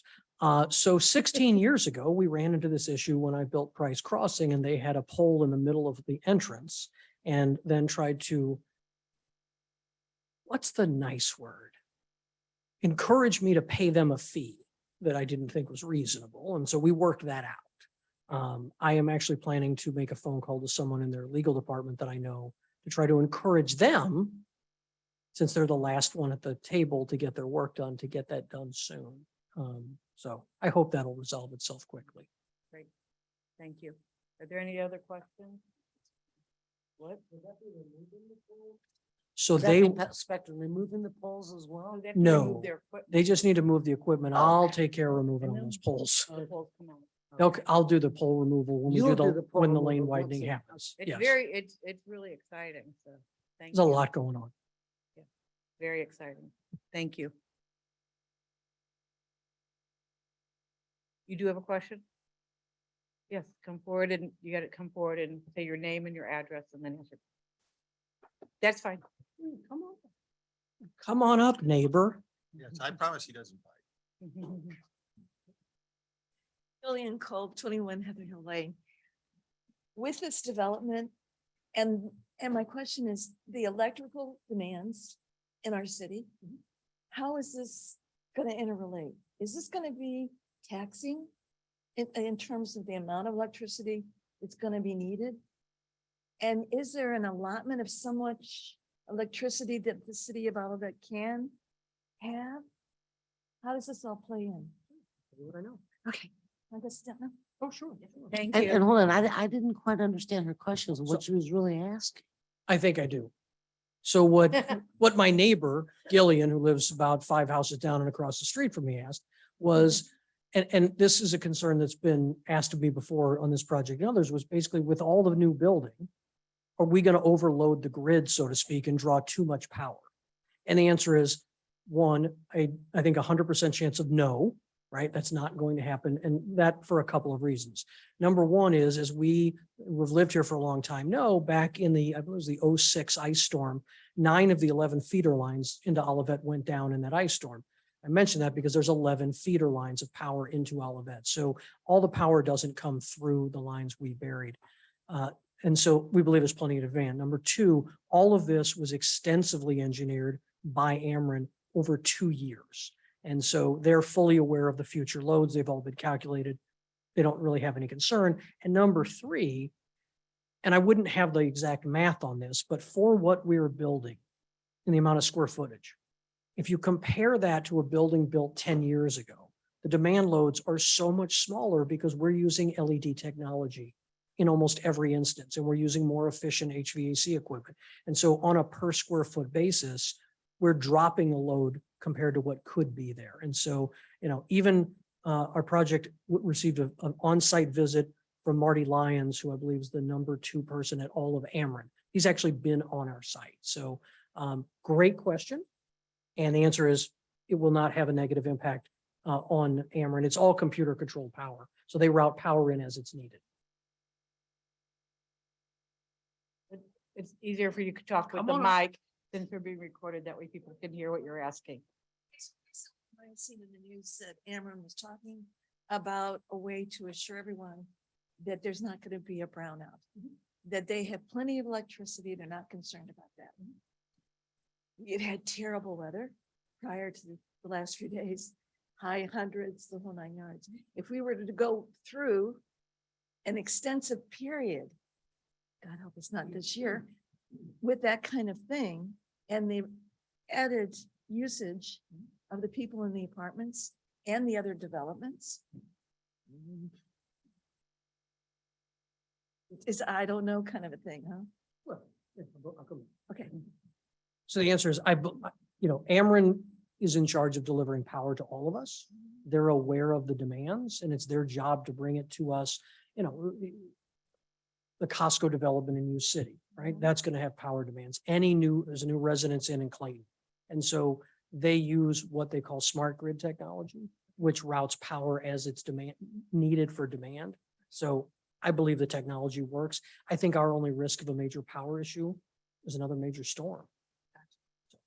I think we'll be okay. Sure. And Greg, Mr. Trejo, we also, they created a new power station at Warson and did a major increase.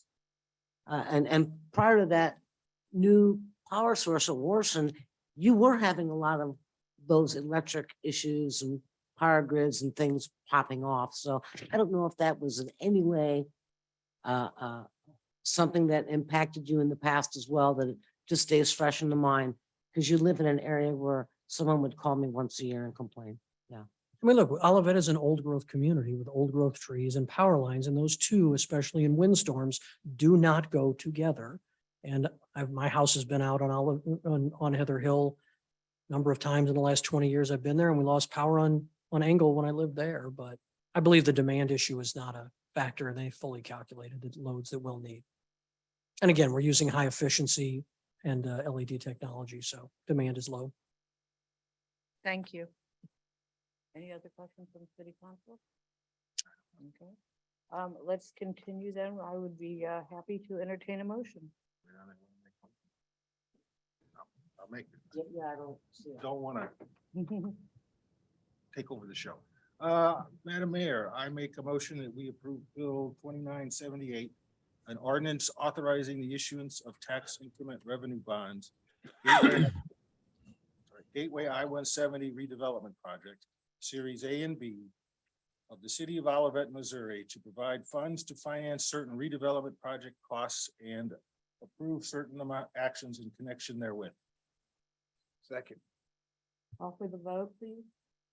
Councilmember Clark, Yes. Councilmember Knox, Yes. Councilmember Waldman, Yes, Chairman Carl, Yes, Mayor. Yes. Motion passed by action of the Olivet City Council. Bill number 2978 becomes ordinance number 2749. And I'd Thank you. like to thank Mr. Yowitz and Mr. Spikerman for both being here tonight. I told you, it is the highlight of June.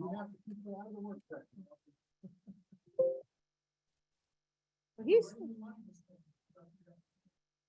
good. Next item, please.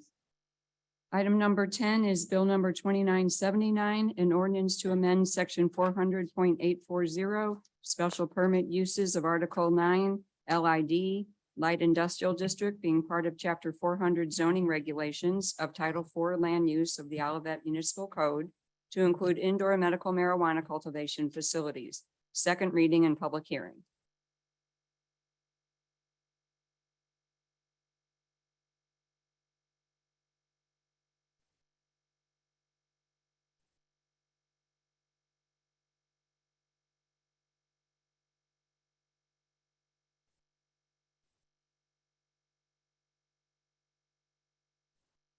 And open up the public, I'm sorry, I'm ready now. Do you want to open up the public hearing? We're going to close our regular meeting and open up for the public hearing, and Mr. Trejo. Good evening, Mayor, members of the City Council. My name is Carlos Trejo. I am the Director of Planning and Community Development for the City of Olivet, and here tonight to present you this public hearing for Bill 2979, which is a zoning text amendment. The amendment would modify our LID Light Industrial District, which is one of our non-residential zoning districts within our zoning regulations of Chapter 400 of the Municipal Code. Specifically, it would amend Section 40840, which identifies the uses that are permitted through the special permit process. In this case, it would include indoor medical marijuana cultivation facilities. Under the current ordinance regulations, indoor medical marijuana cultivation facilities are not called out specifically. It has been through my interpretation and through the process we went in a previous bill with New Growth Horizon to interpret indoor medical marijuana cultivation facilities falling under the manufacturing umbrella of the LID district. Manufacturing is permitted by right, and therefore a process for a user to occupy a facility and all of that would be through administrative permitting, technically, usually a building permit or some type of occupancy permit. Under this amendment, it would specifically call out indoor medical marijuana cultivation facilities and call them out as a special permit use. Under the next slide, I know going over the light industrial district, the purpose of the LID district is to accommodate light industrial manufacturing and warehousing activities at a scale and intensity of use that is compatible with the development of the city of Olivet. Pretty broad goal or objective or purpose as it's noted in there, and it is subjective to interpretation depending on interpretations of our comprehensive plan, of our current ordinances, past approvals, past permits, past users, and things of that nature. The LID district in total has about 203 acres of property in Olivet that are zoned as LID. represents about 11% of the city overall acreage. It's pretty much split into two components, 55 acres west of Dealman, and of course, the larger chunk, 148 acres east of Dealman. On the next slide. So what is a special permit use? As a special permit use, the use provides a basis for the city to determine the suitability of a certain specified use under prescribed conditions. These uses are not permitted uses except as determined to be suitable and compatible by both our city's Planning and Community Design Commission and the City Council. The city reserves the full discretion to deny any such application or request, to revoke any such approval based on findings that it's established has become unsuitable or incompatible with the surroundings or conditions are not being observed. There are various uses that are identified as special permit in all our zoning districts. Under the LID district, there are 25. And it's always interesting to look at the special permit uses because there's a story behind each one. Of those 25, I can tell you in each year, there's one for indoor detailing, which is specifically was identified for a use that was going to go into the Dealman Rock Island Industrial Drive area and a sprinkler building that we had at the far west end. There was interest there. Commercial greenhouses, which was specifically written regarding the expansion of Beckman Brothers, if you recall that, at the corner of Price and Olive, as they were moving out further to the north, which is now the CVS property. Outdoor equipment, which is our neighbor Crown Lift down at 9338 Dealman Industrial Drive, which has outdoor equipment rentals. And therein is also one of our most profitable businesses in the industrial park. Kennels and recreational uses both had previous interest in the Town and Tennis building, which is now occupied by PK Construction. The printer is a special permit use in the light industrial district. That was because Gannett used to have a central operation printing facility at I believe it was 1212 Dealman Industrial Court, which had train and railroad access that was delivered because it was a majority of the USA Today paper was printed there back in the 80s and 90s. Many warehouses, which we drafted within the past 5 years because there was some interest at 1290 Dealman Road for an outdoor mini warehouse facility. Auto body, that's probably 5 years that it was adopted because of interest by auto beauty specialists at 1223 North Price Road.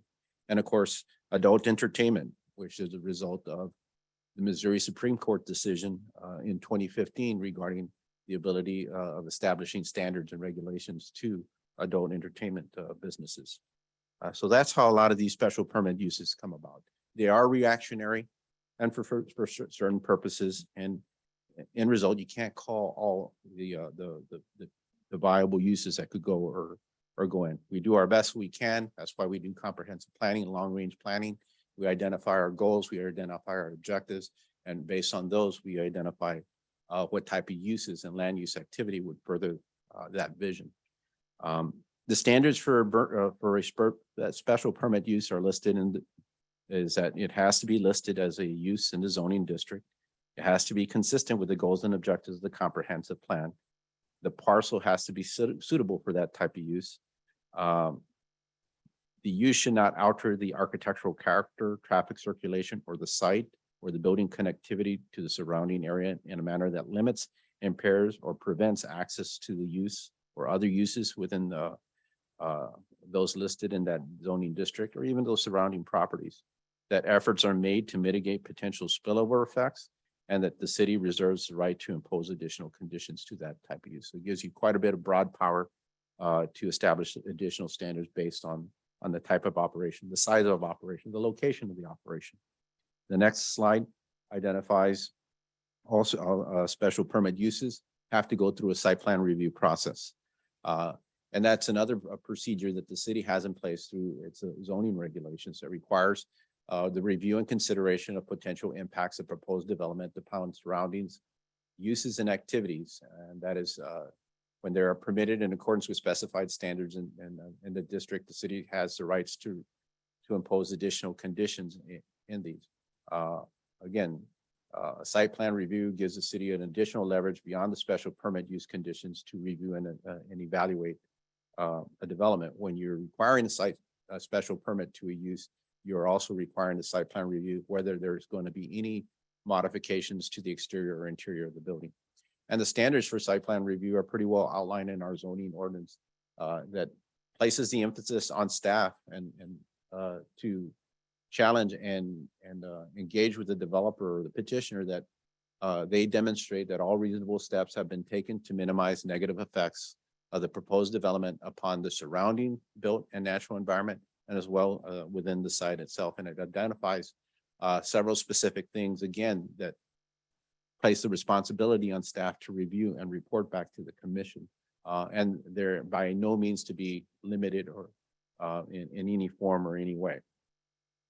So again, the council had requested the Planning and Community Design Commission to consider an amendment to our light industrial district to require indoor medical marijuana cultivation facilities as special permit uses. I think that is a good, and we recommend it in a staff report to the commission, a good way to provide a means to regulate indoor medical marijuana uses that led us to this point after a previous bill in there. Right now, we don't have those standards in place. And without those standards, again, administrative decisions can be done and permits can be issued for that type of use. Fortunately, that odor mitigation plan was put together, which triggered the ability to bring this to a review process in there. What this amendment would do would ensure that that happens no matter what in that process. So if I can conclude the public hearing and add some additional comments for the record, Mayor, and that's to include our 2006 comprehensive plan, which establishes the visions, the goals, the objectives of the city and its planning efforts. The public hearing and affidavit of publication that was posted on June 13th, 2022.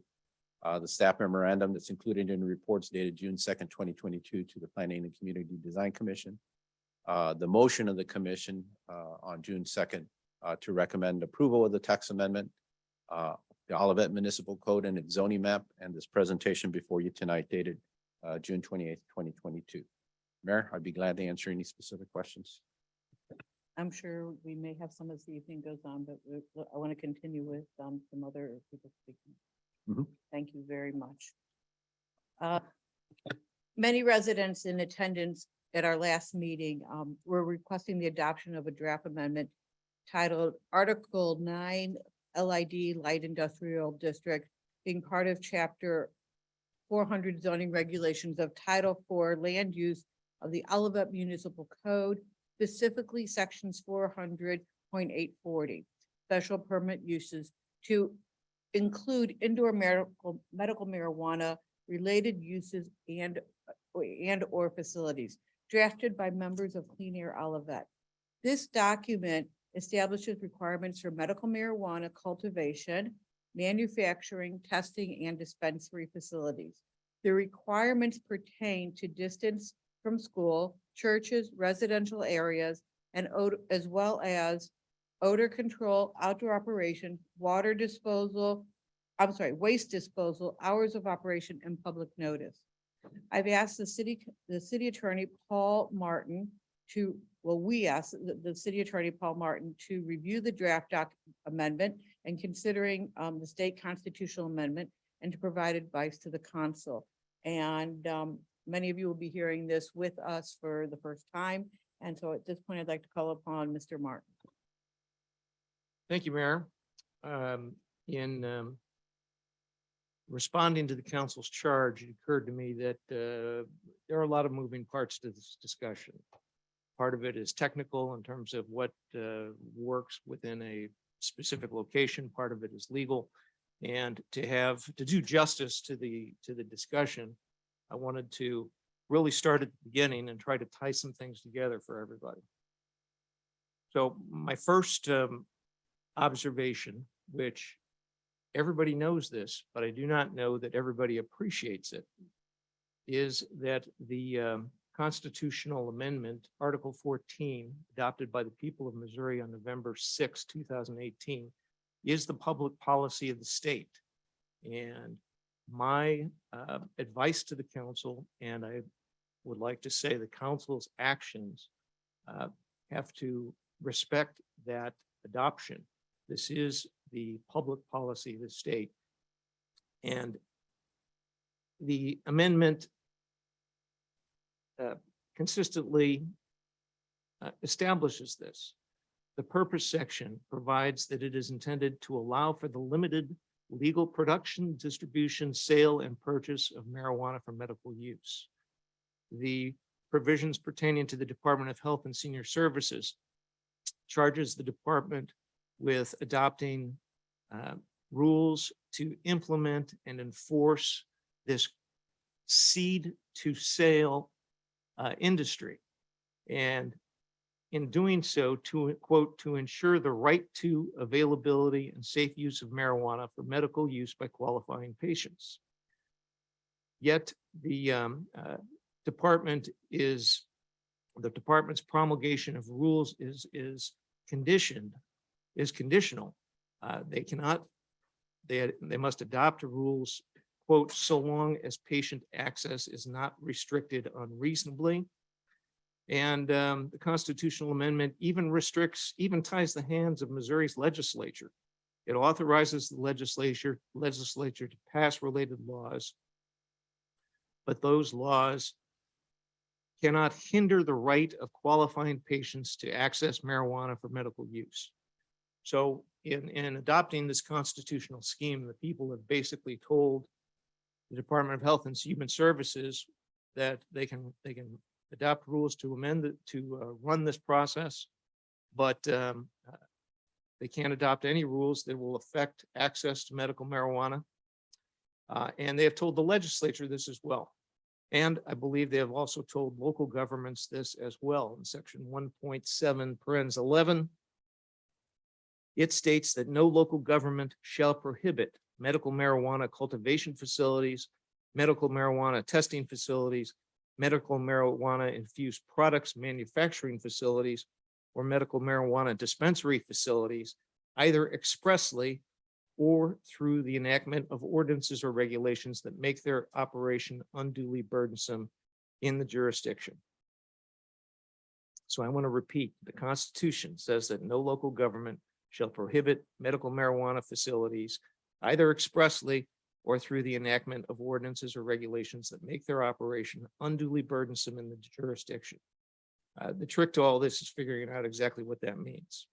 Because in the very next sentence, the Constitution acknowledges that local governments are not completely deprived of regulatory power.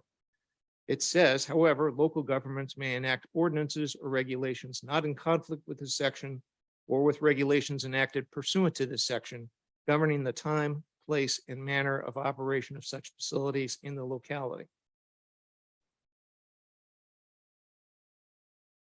The charge of this is the ultimate charge for the city council, is to figure out what reasonable time, place, and manner regulations can be adopted that do not unduly burden the medical marijuana industry. And that is the beginning of any analysis, and perhaps the end of any analysis as well. As the council knows, as the public may not know, the Missouri Constitution is the supreme law of the land. Cities have to abide by it, and our ordinances have to be in compliance with it. We can't do something that the Constitution prohibits. And as I said, to tie things together a little bit, I wanted to talk a little bit about the history of proper cannabis in the city. Mr. Trejo talked about how the absence of specific regulation regarding marijuana cultivation led to the conclusion that it fell under the general use of manufacturing as a permitted use in the light industrial district. This made it what I call a use of right, which requires no zoning approvals for business operations. Well, it requires only building permits for building new buildings or adapting buildings to an intended use. under the Constitution, the city wasn't in a position to tell Proper Cannabis, no. We couldn't just say no to a building permit application. Otherwise, we would be violating the Constitution. At that time, when Proper Cannabis came to the city, we were aware of the Rock Hill odor issues, and we wanted to plan for and address the possibility of excessive odor. So Proper Cannabis and city staff talked about this and ultimately agreed to proceed via the special permit use process. That process allows the city regulatory oversight over business operations and potential odor problems, rather than give the company operational freedom due to its use of right status. So what we're really doing here is we were walking a fine line between the owner's right, unencumbered, to locate and operate in the light industrial district, and the community's interest, the city's interest in controlling potential odor.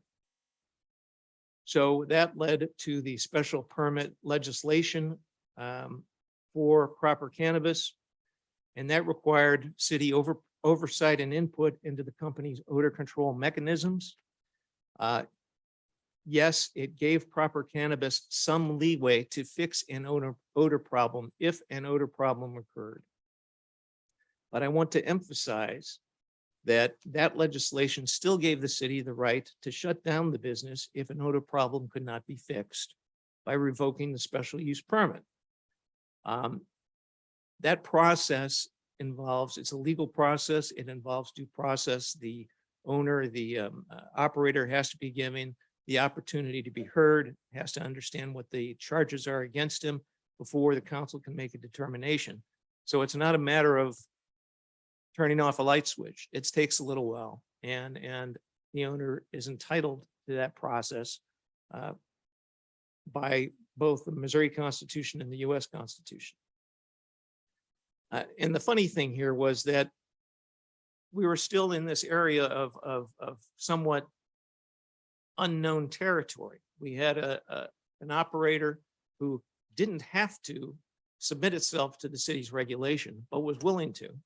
And we negotiated this special use permit, which would have given the operator due process if an odor situation developed, and still would allow the city to shut it down if that odor situation couldn't be fixed.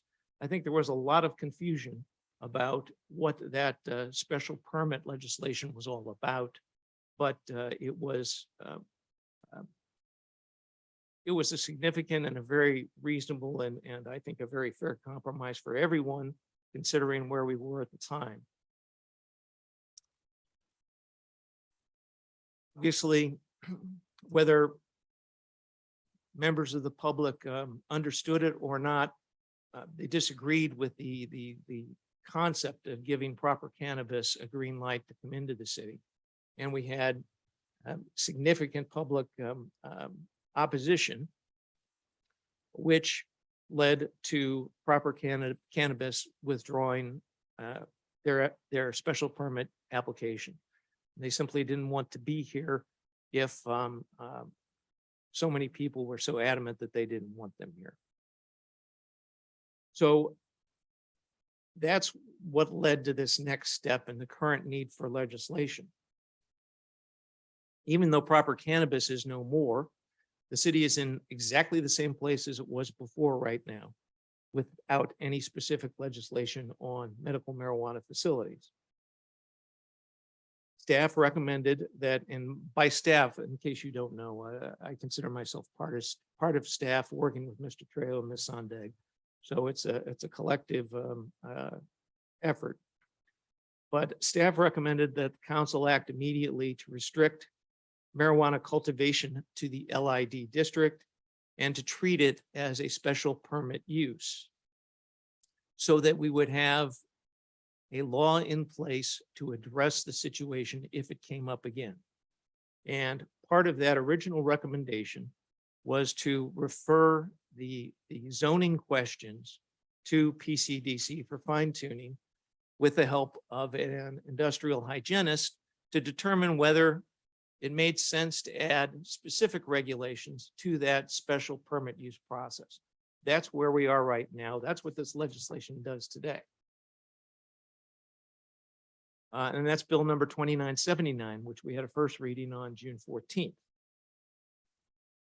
By referring to PCDC, the intent was to be able to examine the other specific restrictions that other cities have and that have been brought up by the Clean Air Olivet folks to determine whether they work here, whether they should be implemented, and whether they're legal.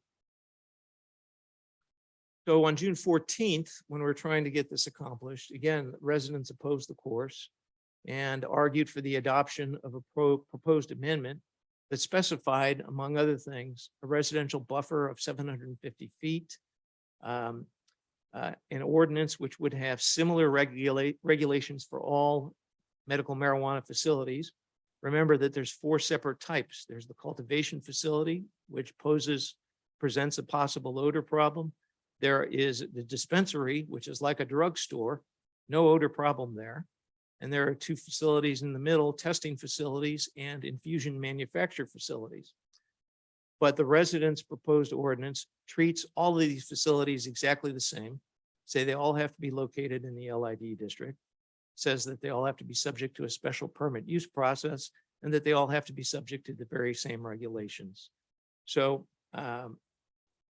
that was part of the residents' proposal. And then finally, the residents proposed essentially an outright ban on odor. The residents argued that other cities had adopted similar bans.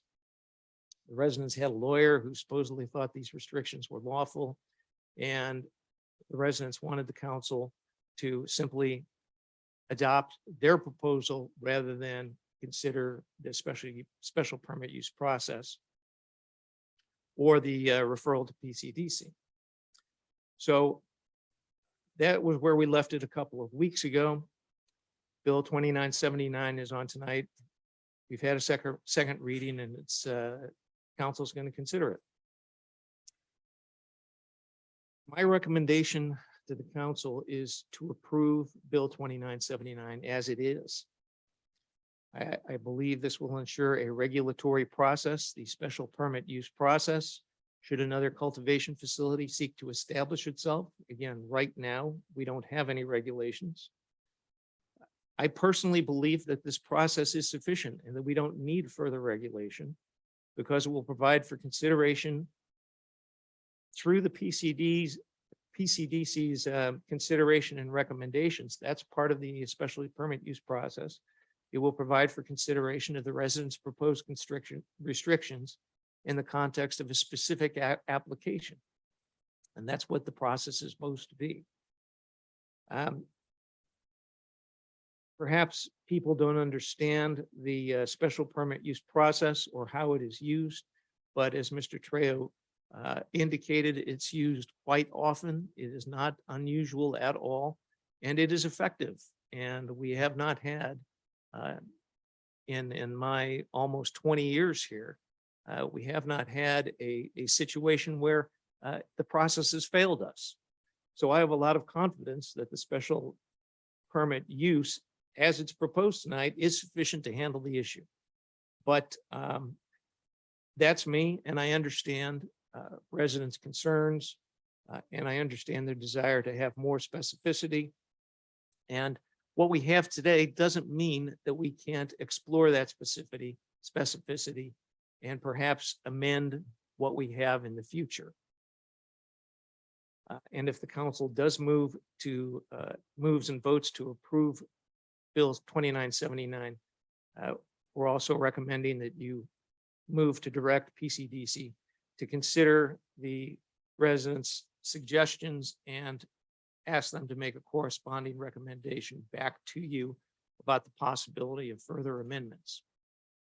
And that includes the distance buffers, the odor ban, the scope of outdoor operations, waste disposal, hours of operation, and the public notice of medical marijuana facility applications. And it also should include consideration of whether all medical marijuana facilities should be treated equally in terms of zoning district location and any use restrictions. And you might have figured out where I'm going to go with this, but I do want to address why the council should not simply adopt the residents' proposed ordinance. CDC's legally required rule, that's under Chapter 89 of the Revised Statutes of Missouri, and the city zoning code, is to consider and recommend land use recommendations to the city council. PCDC has not performed that role with regard to the residents' proposed ordinance or the specifications included in that ordinance. By itself, the council's approval tonight of the residents' proposed ordinance could very arguably violate the law, which first requires PCDC consideration and recommendation. So that is why I believe from a legal perspective, you should not move to adopt the residents' ordinance tonight. I also have some legal concerns with the residents' proposal. These are not written in stone. They deserve further explanation, further examination. But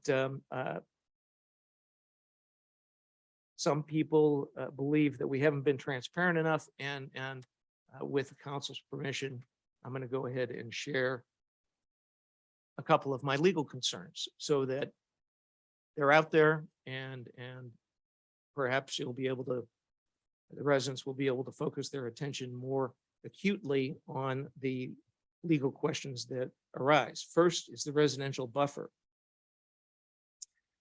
As the council knows, and as probably all the public knows, the Constitution starts with a 1,000-foot buffer from any school, daycare, or church from any medical marijuana facility.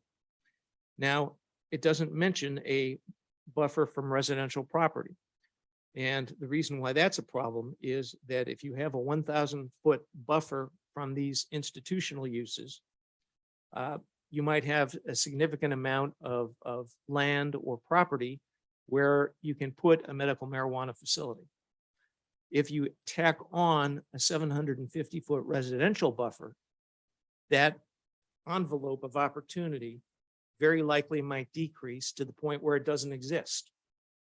Or it might decrease to the point where it's not feasible to use any remaining property. And in that circumstance, we've got a law that says you can't have these facilities where the Constitution says that you can. And to me, that seems to suggest a pretty irreconcilable conflict. But again, I am willing to be persuaded otherwise. The legality of that 750-foot buffer has to be taken, has to be considered more.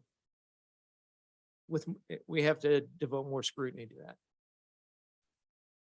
The second concern is the one that I've already touched on. The residents' proposal treats all medical marijuana facilities the same in terms of location and restrictions. By the nature of these different types of uses, which are spelled out differently in the Constitution, by their nature, they operate differently. Dispensaries differ from cultivation facilities, and both of these are likely to be different from testing facilities and infusion manufacturing facilities. Applying the same location requirements, saying all of these things have to be in the LID district, and the same rules to all of these things may not be fair from either the user's due process perspective, or lawful, that is that in compliance with the Constitution? I haven't reached a conclusion on that yet, and that's one of the things we're going to have to address. My gut tells me that you can't have the same rules for these different facilities because they're not the same. But that's something that we can work through with PCDC. The final issue that is concerning to me, and I emphasize concerning, is the zero tolerance odor provision. I think we have to take a harder look at that. An outright ban on odor isn't consistent with how other businesses are treated. those other businesses are treated by public nuisance laws if they emit excessive and obnoxious odors. So there is a remedy there. Every other business is going to be prosecuted either civilly or criminally under the city's public nuisance law if that's a problem. Why are we treating medical marijuana facilities different? There might be a good reason, and that reason might be as simple as medical marijuana is really, the odor from medical marijuana is really offensive, and it's generally pervasive and can really have horrible effects on neighboring properties. Well, we need to look at that harder and make sure that that's true. The other problem is determining the trigger for city intervention. And what I mean by that is a zero tolerance ban means that if somebody opens the door to let some people walk out and some odor escapes it and is out on the front parking lot, well, does that mean that we try to shut them down for that? Or if a window is inadvertently opened and odor leaks out of the building, or if their filtration system goes on the fritz and odor leaks out of the building, is the answer to that just shut them down because they are under a no odor ban? Well, that is, I'm a little bit afraid of that because if these businesses are approved, whether it's in Olivet or anyplace else, they're going to spend lots and lots and lots of money to get their business up and running. And to suggest that we can come in and shut them down because of isolated odor just doesn't seem reasonable to me. And I would be afraid for the city's insurance carrier, frankly, if that is in fact the tack we take. It's not to say that there is not a way to address odor responsibly and fairly, but a zero tolerance odor restriction is just doesn't seem to me to be workable or fair. Finally, I'd point out that an odor ban isn't a cure-all. You know, just because you have an odor ban, it doesn't mean that a facility isn't going to come in and emit odor. And if that's the case, there's an ordinance violation. Well, what do? You can turn to the public nuisance laws and go that route. But if you have a special permit use process, you can go through that process, give the owner due process so that their investment is at least protected to a certain degree, and then develop a record and go to court if you have to. There's a remedy there. But my point is that just because you have an odor ban, that doesn't mean you're not going to have odor. And if the thought is, well, if we have an odor ban, then no one will come here, then I have to ask you, isn't that a regulation that is unduly burdensome to the industry? And I don't know the answer to that question, but it's a legitimate question. And I think that these legal issues can be worked out through the PCDC process, and PCDC can do its job if we send the zoning issues back to them for consideration. But for tonight, I'm recommending that you adopt Bill number 2979 and then simply ask PCDC to do its job. Thank you. Thank you, Mr. Martin. At this point in time, with public hearing, we will ask for, we have cards of people that have said they wanted to speak this evening. And then if anyone in their comments would like to address, thank you. If anyone has questions for Mr. Trejo or Mr. Martin, those are welcomed as well. So I'll begin with Maureen Brodsky.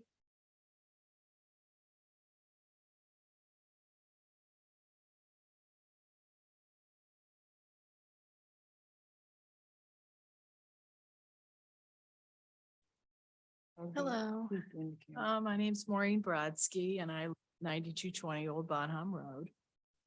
And I do support the passage of Bill 2879 as a first step. It seems like a good step forward, but it's a small step. And in addition, I would like to urge the council to revisit, I guess through the PCDC process, the language of the Clean Air Olivet proposal. And while, as so eloquently presented, the special use process does give the council ability to stipulate conditions regarding a marijuana facility.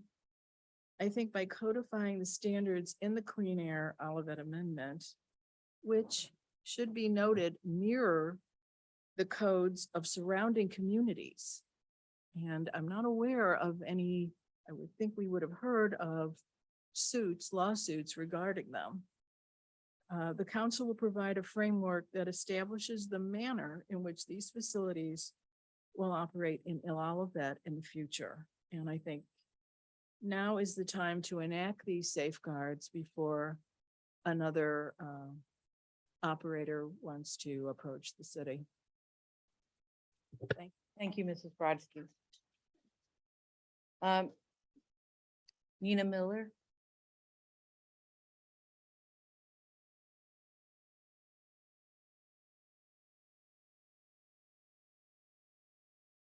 I guess you didn't get to 1 minute. Okay. Great. Schatzkammer Miller, 36 Price Woods. I'm an Olivet resident. I hope that we are all now in agreement that locating a marijuana growth and processing facility near people's homes is a terrible idea. Let's hope that no such business will try to locate here. Any ordinance enacted need only not place undue burden on the prospective business, and requiring a business to eliminate odors and harmful chemicals in the air, ground, and water is completely reasonable. Because you want to do what's best for the residents of Olivet, you would do well to collaborate with us to create policy that will protect us.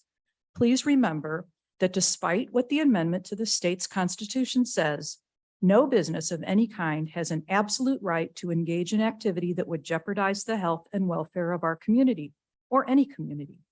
It's not up to us to determine what's unduly burdensome. That's for the courts to decide. Businesses that have strong, unpleasant odors, loud noises, bright lights, water and ground pollution must be highly regulated and kept away from our homes. The requirement of the special permit might be a good starting place. We certainly do not want anyone to come in now and think that they can set up such a business by right. If your plan is to begin there, then later include some of the language we have suggested and refer the matter back to the PCDC for further strengthening of the ordinance, then I would be supportive. We are concerned that you will think you've solved the problem, but you have not. We have discovered that there are many experts who live in Olivet that are willing to work cooperatively with the council and would like to see more communication between the city and those experts. All we want is to ensure that all Olivet's residents will be able to enjoy the peaceful use of their property. Thank you very much.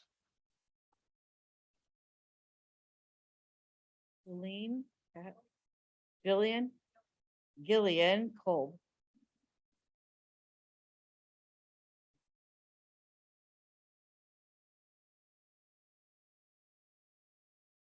So I'm Gillian Kolb. I live on Heather Lane, number 21. In light of tonight, certainly some of the things that I was going to say, I'm not going to, because I was ready to attack with anyway. So what I would like to bring up to Mr. Martin, you know, when this whole thing started, it only took me 45 minutes to locate information from different states as to standards that were already being implemented to deal with odor stench. 45 minutes, that's all it took. The standards that were being used, the verbiage that was being used. And when I was dealing with the city council meetings, what I was coming up against was, to me, terrible lack of knowledge being given to you. I don't know who's informing you, but if I can do it in 45 minutes, something should be being conveyed to you as well. One of the things is For instance, in the Puget Sound area, they created the BACT standards of control technology, which regulates all contaminants having such characteristics and quantities to likely be injurious to human health, plant or animal health, or which unreasonably interferes with enjoyment of life and property. Those were their standards. They're able to implement it. Why are we not going in that direction? And why aren't we bringing it up? I don't understand that. So the idea that you are going to push forward something that leaves a whole lot of room, wiggle room to fall backwards, I don't understand that. It doesn't make sense to me. It's not strong enough. Now is the time for City Hall to do what it is elected to do and take care of all of that by implementing serious. There's 1 minute left. By implementing serious, proven, and powerful odor mitigation. Now, I understand it's differently now from Mr. Martin's testimony, that it's a difficult situation. I just don't know or trust that once you pass something and push it through, that there's going to be a serious follow-up to protect this community, which is your jobs. Thank you.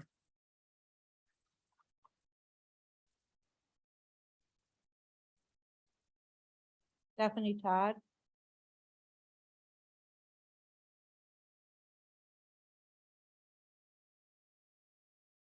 Hello, Stephanie Todd, 7 Heather Hill Lane.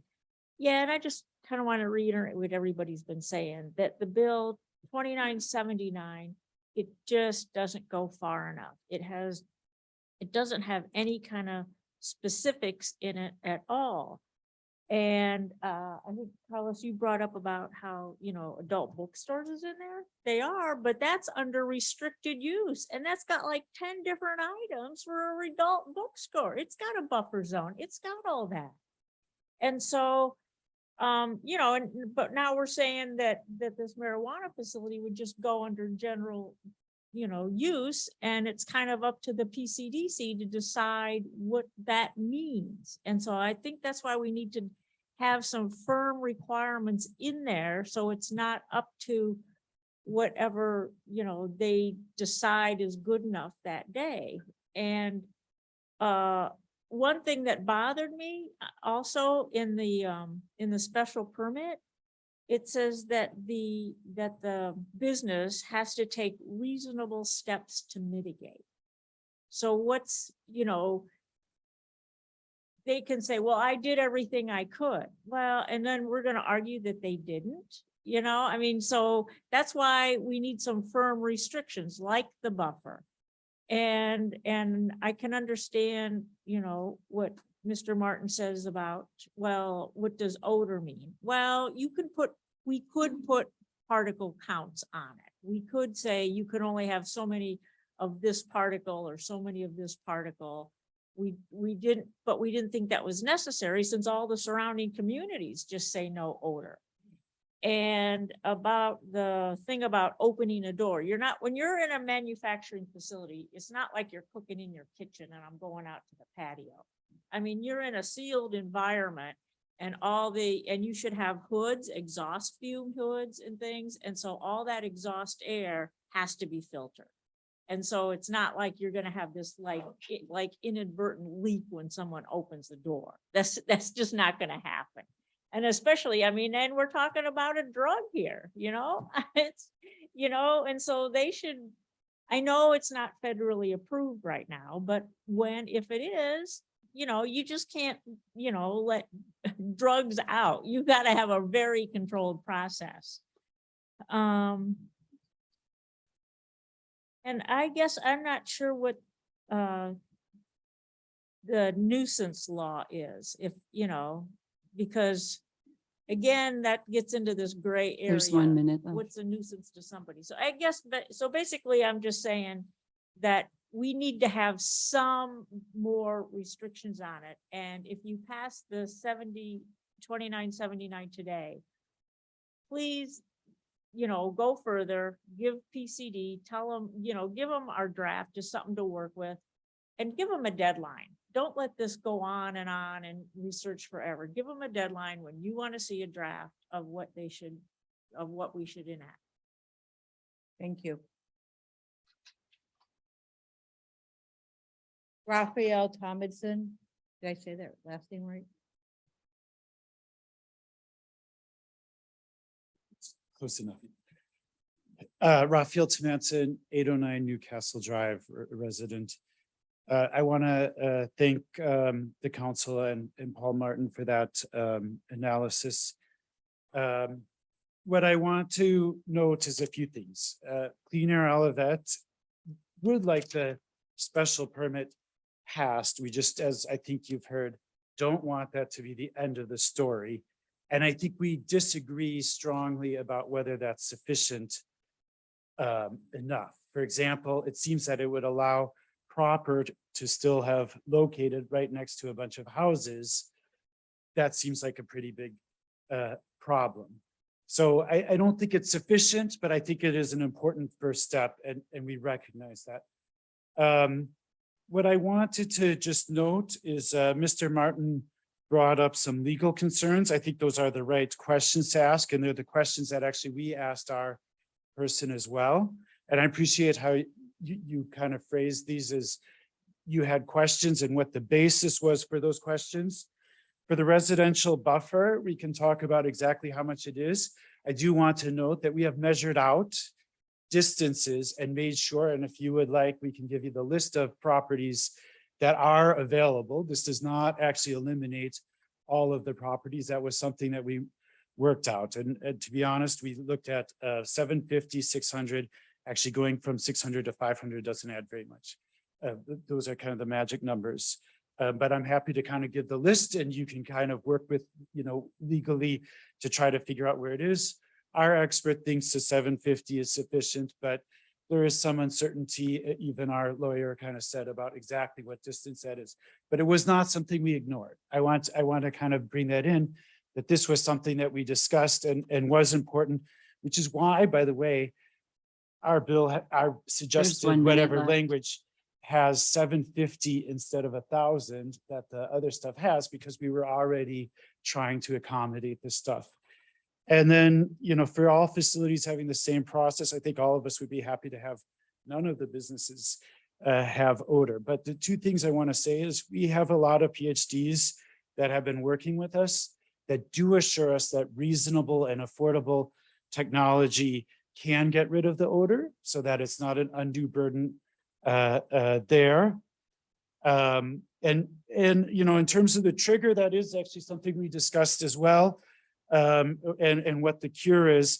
And I think that where I want to leave this is what we really want is we really want to kind of be a partner and kind of work with and communicate with the council, Mr. Martin, PCDC, to get a law that satisfies the law, that satisfies the Constitution, but also protects the people. So I hope that the city council and everyone in process works with us and sees that we're trying to actually satisfy all of those requirements as well. Thank you very much. Thank you. Thank you. Is there anyone else that wishes to speak that did not yet turn in a card? I have a hand in here. Thank you.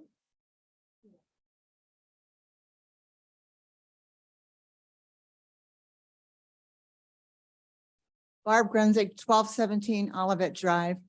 Due to some family illnesses, I have not been around town for the past couple of months, to tell you the truth. I support this bill tonight. I am disappointed that the proper cannabis has chosen to leave. I can understand completely why they did. For the residents here, 1217 Olivet, my backyard backed up to the facility. And the residents in my area, we had confidence in our city government and in the Planning and Zoning Commission. Although I don't have a PhD, I am a chemist. I've worked and I've been in facilities. Odor mitigation has been a big part of my 40-year career. And I trusted the city. And I don't feel that that it would be good for the city to put in these special amendments as Clean Air has suggested. If another company comes in 5 years, the whole technology changes. Then you've added an undue burden because it doesn't exist anymore. So I just want you to say that I hope that you pass this tonight. And yeah, I don't think there should be a time frame put on. Carlos, your group has to have an answer in 6 months or 1 year. Thank you. Thank you. And I see that we have Kate Pachon-Hellman, and you need to bring her over if she's ready.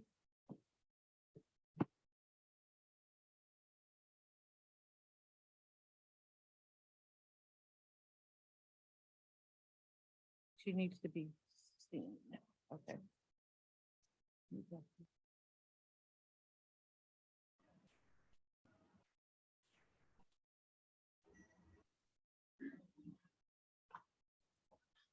Hello, everyone. I'm Kate Pachon-Hellman. I live at 800 North Price. And I think the most important thing that I'd like to convey tonight is that this issue needs to be looked at with careful consideration and with ongoing communication with residents of Olivet. Residents of Olivet on both sides, frankly, you know, let's have this conversation. I think one of the difficulties that we have encountered is that it has felt less like a dialogue and more like one-way conversation, either one way from the residents or one way from the council. And if there is a way that we can ensure a better sense of dialogue and interaction in our conversation, I think that would really help to clear up some of the misunderstandings that have surfaced between our group and between the city council. One of the things that's important as well is that our group is a little bit concerned about the special permit process, mostly because the special permit that was offered through the New Growth Horizons proposal did not seem to incorporate effective protections. So if requiring a special permit means that the special permit that would be required would look similar in nature or the same as what was previously presented, then that just didn't offer enough protections for our community. Partly because there is no nuisance law on the books in Olivet for odor. So we don't even have the nuisance law to fall back on in terms of odor protections. So that's another piece of, I think, the puzzle that needs to be figured out in addition to the specific zoning requirements for this. One of the things that we submitted along with our proposed text amendment was a letter that said we would like to discuss these. We did not present these to the council as though they were written in stone, but we also didn't hear back. We gave them to the PCDC and they said, thank you, we'll take a look at these. And then we didn't hear anything back. We presented it to the council. There's 1 minute left. We'll take a look at these. And then we didn't hear, well, what's happening? Or how are they being considered? So again, this is why that dialogue is so important. We are more than happy to keep working to find things that meet the legal requirements and also meet and address the concerns of residents. I think that's where we really need to work to meet in the middle, to establish that greater sense of trust, collaboration, and to come up with regulations that make the most sense for our community. And I just want to clarify that our lawyer didn't supposedly approve these. We worked at great length with our lawyer to make sure that these requirements fit within the Missouri Constitution. And we have worked at great length looking at things, revising them, adapting them. I think it would be wise for the council and for all involved to take advantage of the expertise and the time that has gone into this work. Thank you.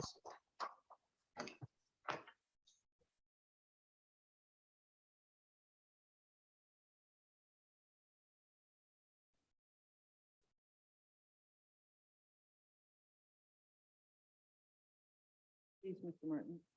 Couple of points. To say that we don't have a nuisance law on odors, it's absolutely wrong. We do have a nuisance law that includes odors. And the opinion letter that I received from your group provided little, if any, substantive analysis whatsoever about compliance with the Constitution. It pretty much said the other cities around us have adopted it, so it must be right. That's not a defensible position in court. And I will say, as to the point of other cities having adopted these regulations, I believe they did so in response to the amendment back in 2018 or shortly after. They haven't done so with a hindsight of proper cannabis and the things that we've learned and the bruises that we've gotten along the way. So I think it's a different ballgame, and I think all of those restrictions that I discussed really do need to be looked at with a very critical eye about to address their legality. And if we can make it work in the council's game, amending the current ordinance is there's absolutely nothing wrong with that. So for the folks, Mr. Yowitz's neighbor, I'm sorry, ma'am, I forgot your name. You referenced Branson. Yeah, where does the BACT come from?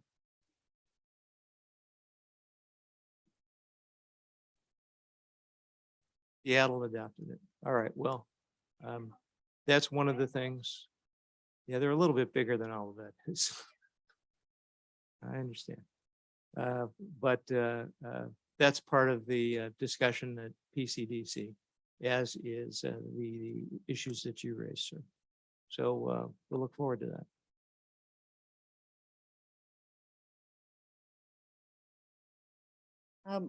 Are there any other questions for Mr. Trejo from members in any citizens? Then I'm going to close the public hearing. And I'm going to call upon the chairman pro tem who has some prepared remarks. Okay, did you want the motion? Yes, please. Okay, Madam Mayor, I'd like to make a motion to approve Bill 2979 and send the item back to PCDC and work with the city attorney to add criteria such as distance from other entities, odor control, outdoor operations, waste disposal, hours of operation, and public notice. In addition, we instruct the city attorney to work with PCDC on code review and necessary revisions concerning other medical marijuana uses such as manufacturing, testing, and dispensary. Is there a second? Thank you. I'd like to make some comments then. Please. Okay. Just want to say a few things on, first on personal opinion versus elected responsibility. Council person's oath of office require that they defend the Missouri Constitution. Medical marijuana has a unique place in that respect, being called out in the Constitution specifically. Consequently, the council could not support an ordinance that would result in an effective ban of medical marijuana facilities in the city. That is what we believe is our elected responsibility, regardless of our personal opinions. At the same time, we don't see that we are required to encourage them in any way, nor have we. We look forward to the Planning Commission bringing back an ordinance that provides additional protections as residents have requested, but within the legal framework in which the city must operate. Now on to PCDC council process. Missouri statute divides the responsibility for land use restrictions, also known as the zoning code, between a city's Planning and Zoning Commission and its city council. The Planning and Zoning Commission, in our case PCDC, is responsible for drafting and amending land use restrictions, while a city council is responsible for final approval of such restrictions. The separation of duties is vital to ensuring thoughtful and balanced land use regulations by providing two independent reviews and approval. The council asks that residents respect the process but just as importantly, continue to participate in it. And then just finally on residents' participation, I just want to thank the residents who have participated in the public hearing process by sharing your time and expertise. Okay, thank you.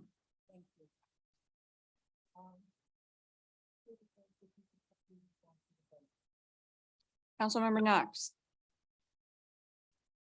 Yes. Councilmember Clark, Yes. Chairman Pro Tem Carl, Yes. Councilmember Waldman, Before I give my vote, I have a few remarks. Raphael, I'm gonna pick on you. You offered to give us something again. You betcha. I want it. Okay, I'm confused. Last time you told me the lawyer was your lawyer. Katie Pashon today said our lawyer. I don't know if, I feel that the city has been communicating, and my comment I'm about to make will reflect that. I've been very happy with the staff and the involvement that you and CAO have had with the city, okay? So if there's any legal clarification, if the letter we got that is their lawyer needs legal clarification, then our lawyer needs to be talking with your lawyer so you all understand, so everybody understands, not just you, because I'm legally minded, my day job, so we all understand legally what can we really legally do, okay? With regards to the CA whoever T thing, Seattle, okay, Seattle, Colorado, right now, I don't know if that's working very well, okay? So I would like you to share that measurement. And I'm not sure, did you measure 750 feet or 1,000 feet? Okay.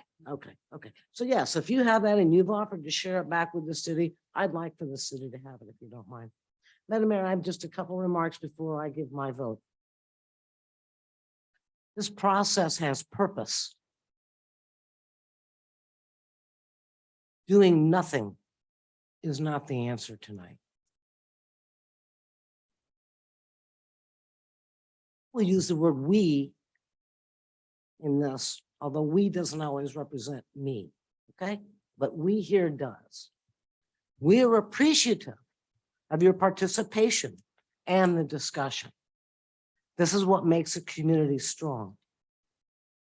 I want to recognize Ms. Sondag, Mr. Martin, Mr. Trejo, and the mayor,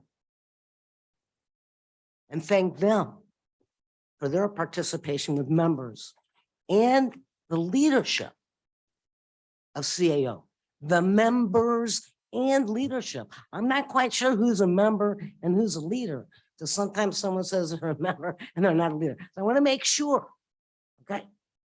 All right.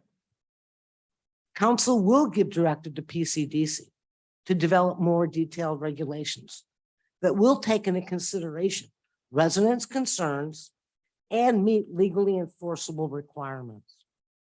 I believe we're on our way, and it starts with passing Bill 2979 and sending this back to PCDC to develop more detailed regulations. Because of that, I will be voting yes. So my vote is yes. Thank you. Thank you. Mayor, Yes. motion passed by action of the Olivet City Council. Bill number 2979 becomes ordinance number 2750. Thank you, Mayor. Thank you, and thank you to everyone for their participation. Next item, please. Item number 11 is bill number 2980, an ordinance authorizing the city manager to enter into a license agreement with Missouri Highways and Transportation Commission for the install and maintenance of ornamental lighting along Olive Boulevard, first and second readings.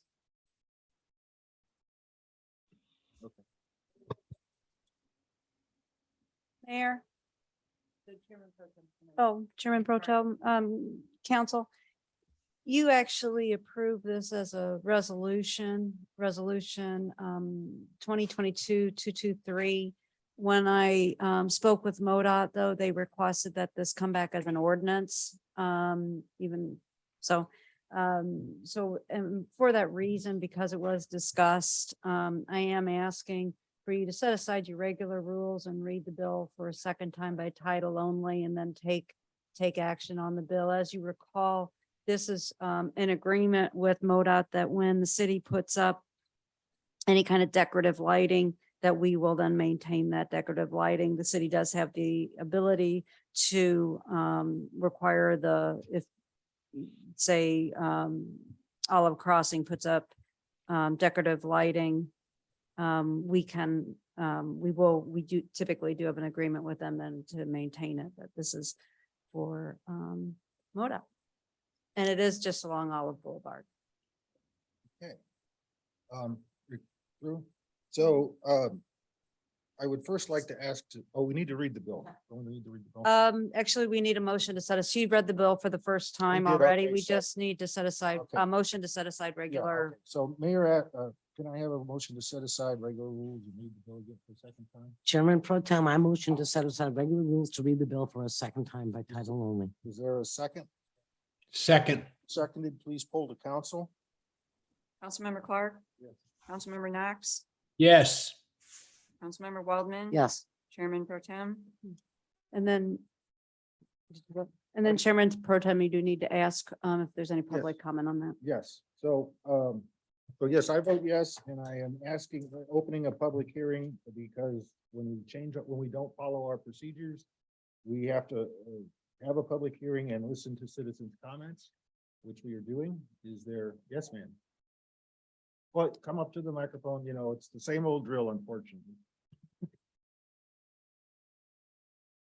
I did see it on the Stephanie Todd, 7 Heather Hill Lane. So, I've been working a lot, with the parks and, getting Stacy Park certified as an urban dark sky. So a lot of cities are going this way.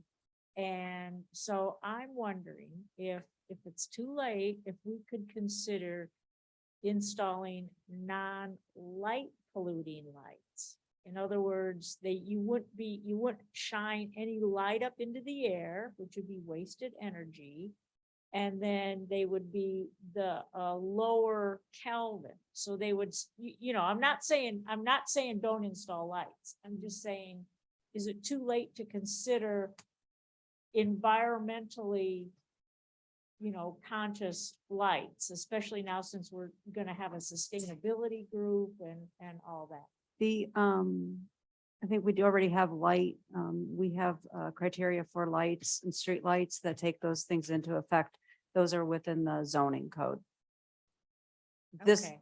yeah, this is just for who's going to maintain various lights, but we do have criteria in our code already for lights. What that exact code is, you can ask Carlos. So I should probably get with you. Yeah.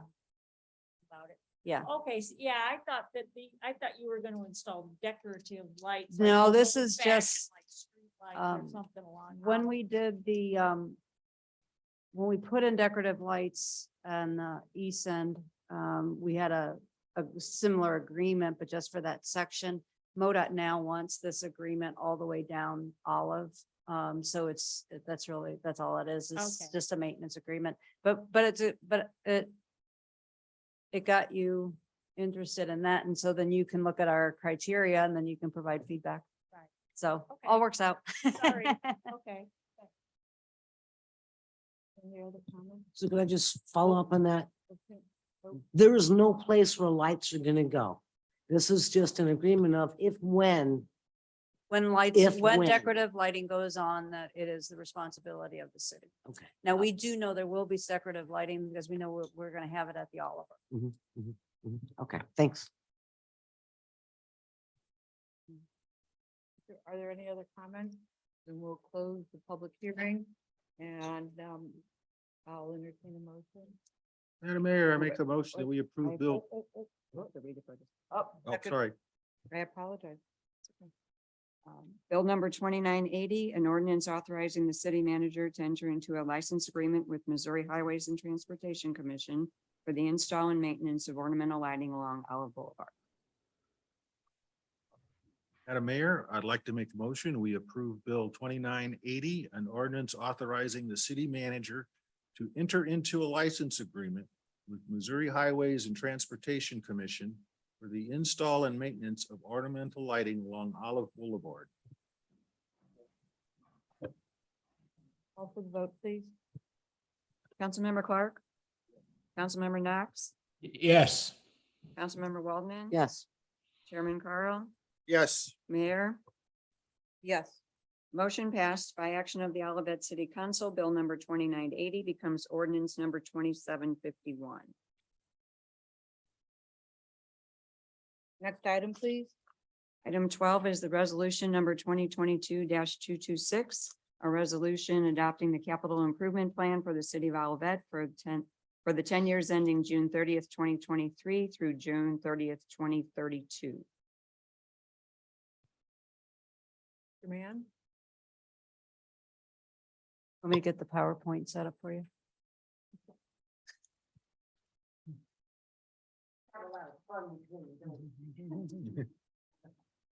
I'll be honest, I was in another world.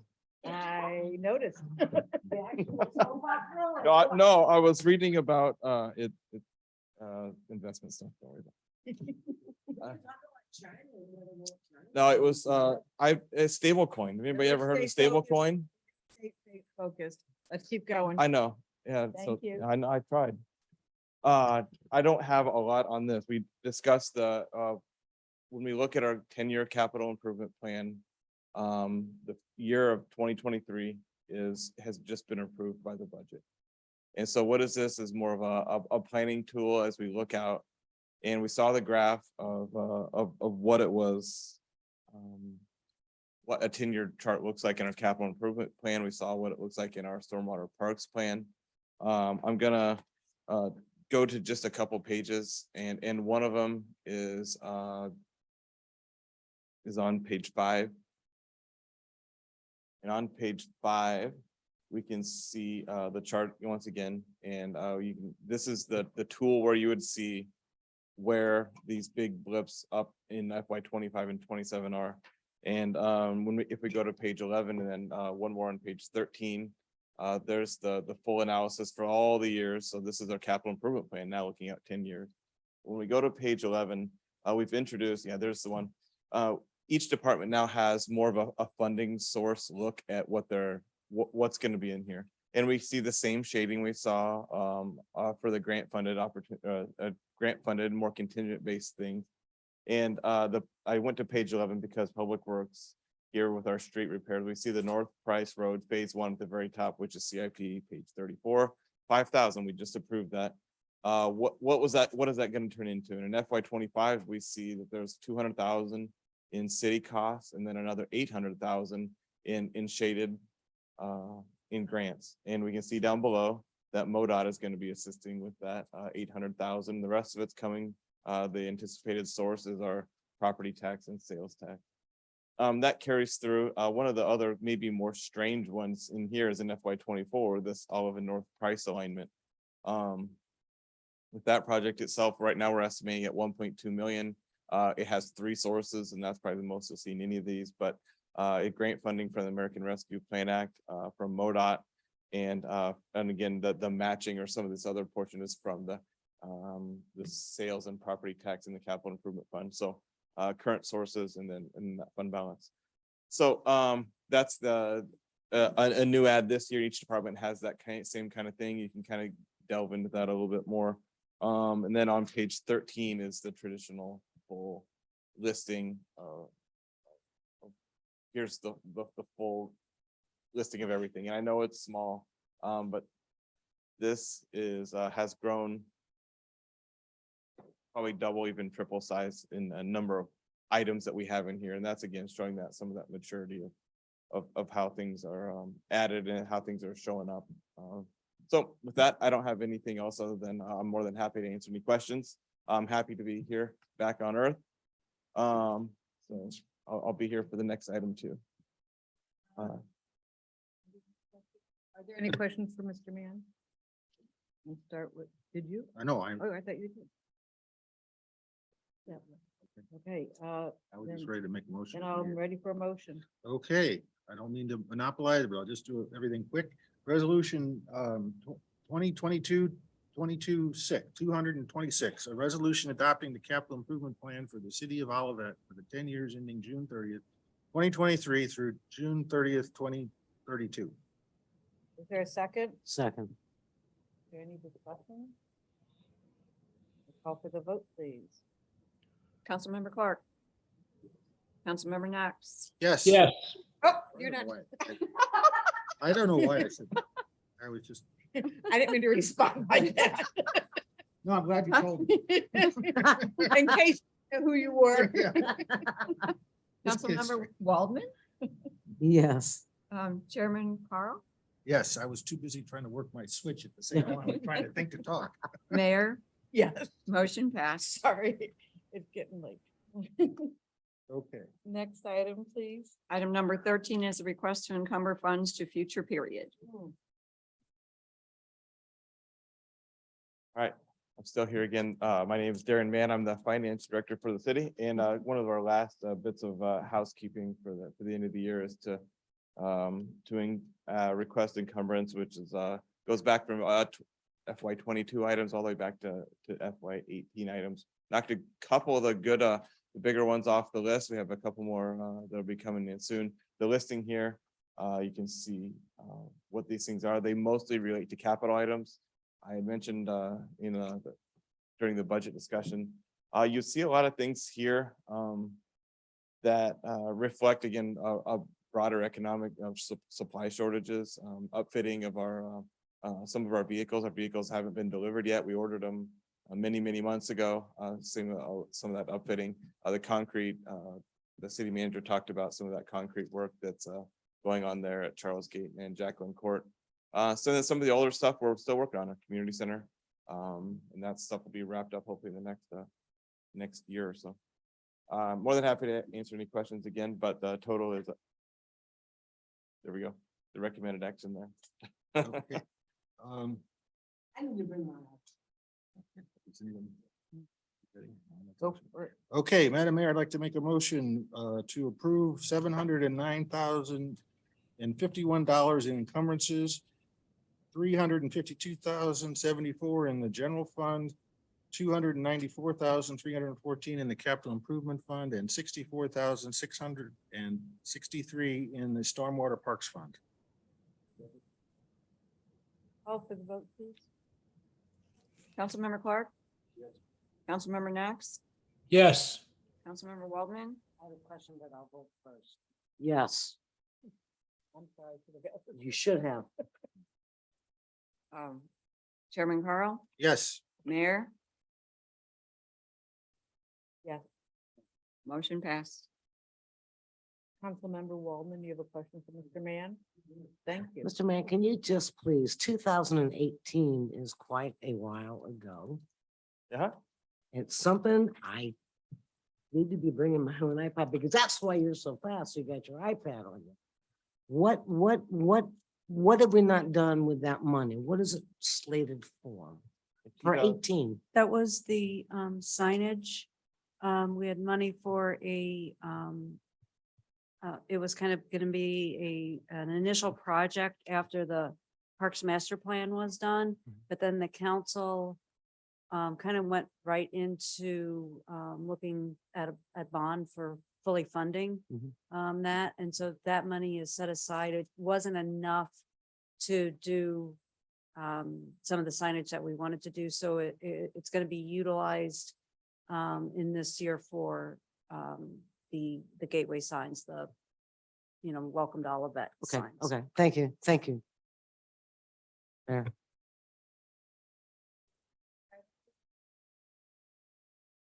Item number 14 is resolution number 2022-227, a resolution authorizing an application with the Missouri Department of Natural Resources Financial Assistance Center State ARPA grant programs for subaward of federal financial assistance provided to the state of Missouri by the U.S. Department of Treasury pursuant to Section 602B of the Social Security Act as added by Section 9901 of the American Rescue Plan Act 135, Statute 4, 223-26. I apologize for, I kind of snuck this in, at the end of towards the end of last week, we received, notification from EDM, who is doing the engineering for the, the branch of, that southern branch that goes into the southwest branch of the River de Pear. It runs along, Llewellyn, says Llewellyn to Price Road. It actually, in this area, it's the Llewellyn and Dolores. That EDM's been, we're used our OMCI money for EDM to do engineering. There's the bank is eroding there. It's causing quite a bit of flooding. And they are doing engineering to see how to kind of stop that erosion. They then were made aware of possible funding through ARPA, through an ARPA grant that would that might pay for the actual implementation. We did additional research and were told that we can use our OMCI money as match for the ARPA, which we weren't sure we could. And so that's why we were kind of waiting on what we were going, how we were going to do the match. And with that, then EDM can move immediately into the application process for that implementation of the engineering work that they need to do. And so I thought it made sense to try to get this out to you today. If you have any questions, I'm happy to answer them. We don't have the actual fully engineered study yet. They are still working on this, but obviously things are kind of time sensitive. So they're trying to get everything together so that they can move right into the application process. Oh, yes. Yeah, whatever that Kenneth is, it's so, the north-south streets are the Llewellyn and the Dolores, but it actually runs along behind Kenneth. Yeah, we had meetings, when we, hired EDM, we sent out notices and we've met with residents there. They've met with residents there to collect their, input into this, and they've done the surveying, and now they were just doing the desk work when this information came forward. No questions for. No, that's right. I just don't want Miss Missy again. Okay. All right. I'd like to make a motion that we approve resolution 2022-227, a resolution authorizing an application with the Missouri Department of Natural Resources Financial Assistance Center State ARPA grant programs for subaward of federal financial assistance provided to the state of Missouri by the U.S. Department of Treasury pursuant to section 602B of the Social Security Relief Act as added by section 9901 of the American Rescue Plan Act, 135 statute 4 223-26. Just to let you know, that wasn't a cruel joke on my part. Oh, I That took it as a challenge. that was actually what they have named in this resolution. So I didn't I make took that it as a name challenge. up. I took it as a challenge. Denise came in earlier and said, "Do you really want me to read all that?" I just have I have a follow-up question, because you asked the location of where this is, because that's why I thought it was Carlos. We have that developer who's going to be doing those homes that split that land that's over there on dang Barb. I need to be bringing my iPad. What do you need? So on Dolores, the guy was doing that, the breaking up of that lot to make the films. Is what's going to be going and working over here going to be extended down to work with that other portion of the creek? Or no? That I can't answer. I think that's part of the study and the engineering that they're doing. Okay. My understanding that Dolores is kind of the point or where the choke point's occurring and then mhm. between and Mhm. going west. Okay, okay, Uh, okay, okay. Thanks. I just wanted to kind of touch on that potential connection. Thanks. Thank you for bringing that back up, Barb. I can, were you wanting to see where we're talking? Okay. Okay, thanks. Councilmember Clark. Councilmember Knox, Yes. Councilmember Waldman. Yes. Chairman Carl, Yes. Mayor. Motion passed. Next item, please. Item number 15 is hearing from citizens, part 2. Okay, so it's up to you, Raphael. You have anything left to say? Okay. Next item, please.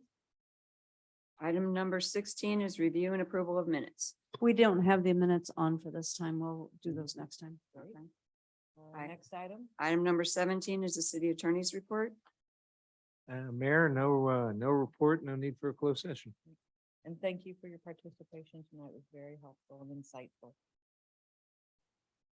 I'd like to call for a motion to adjourn.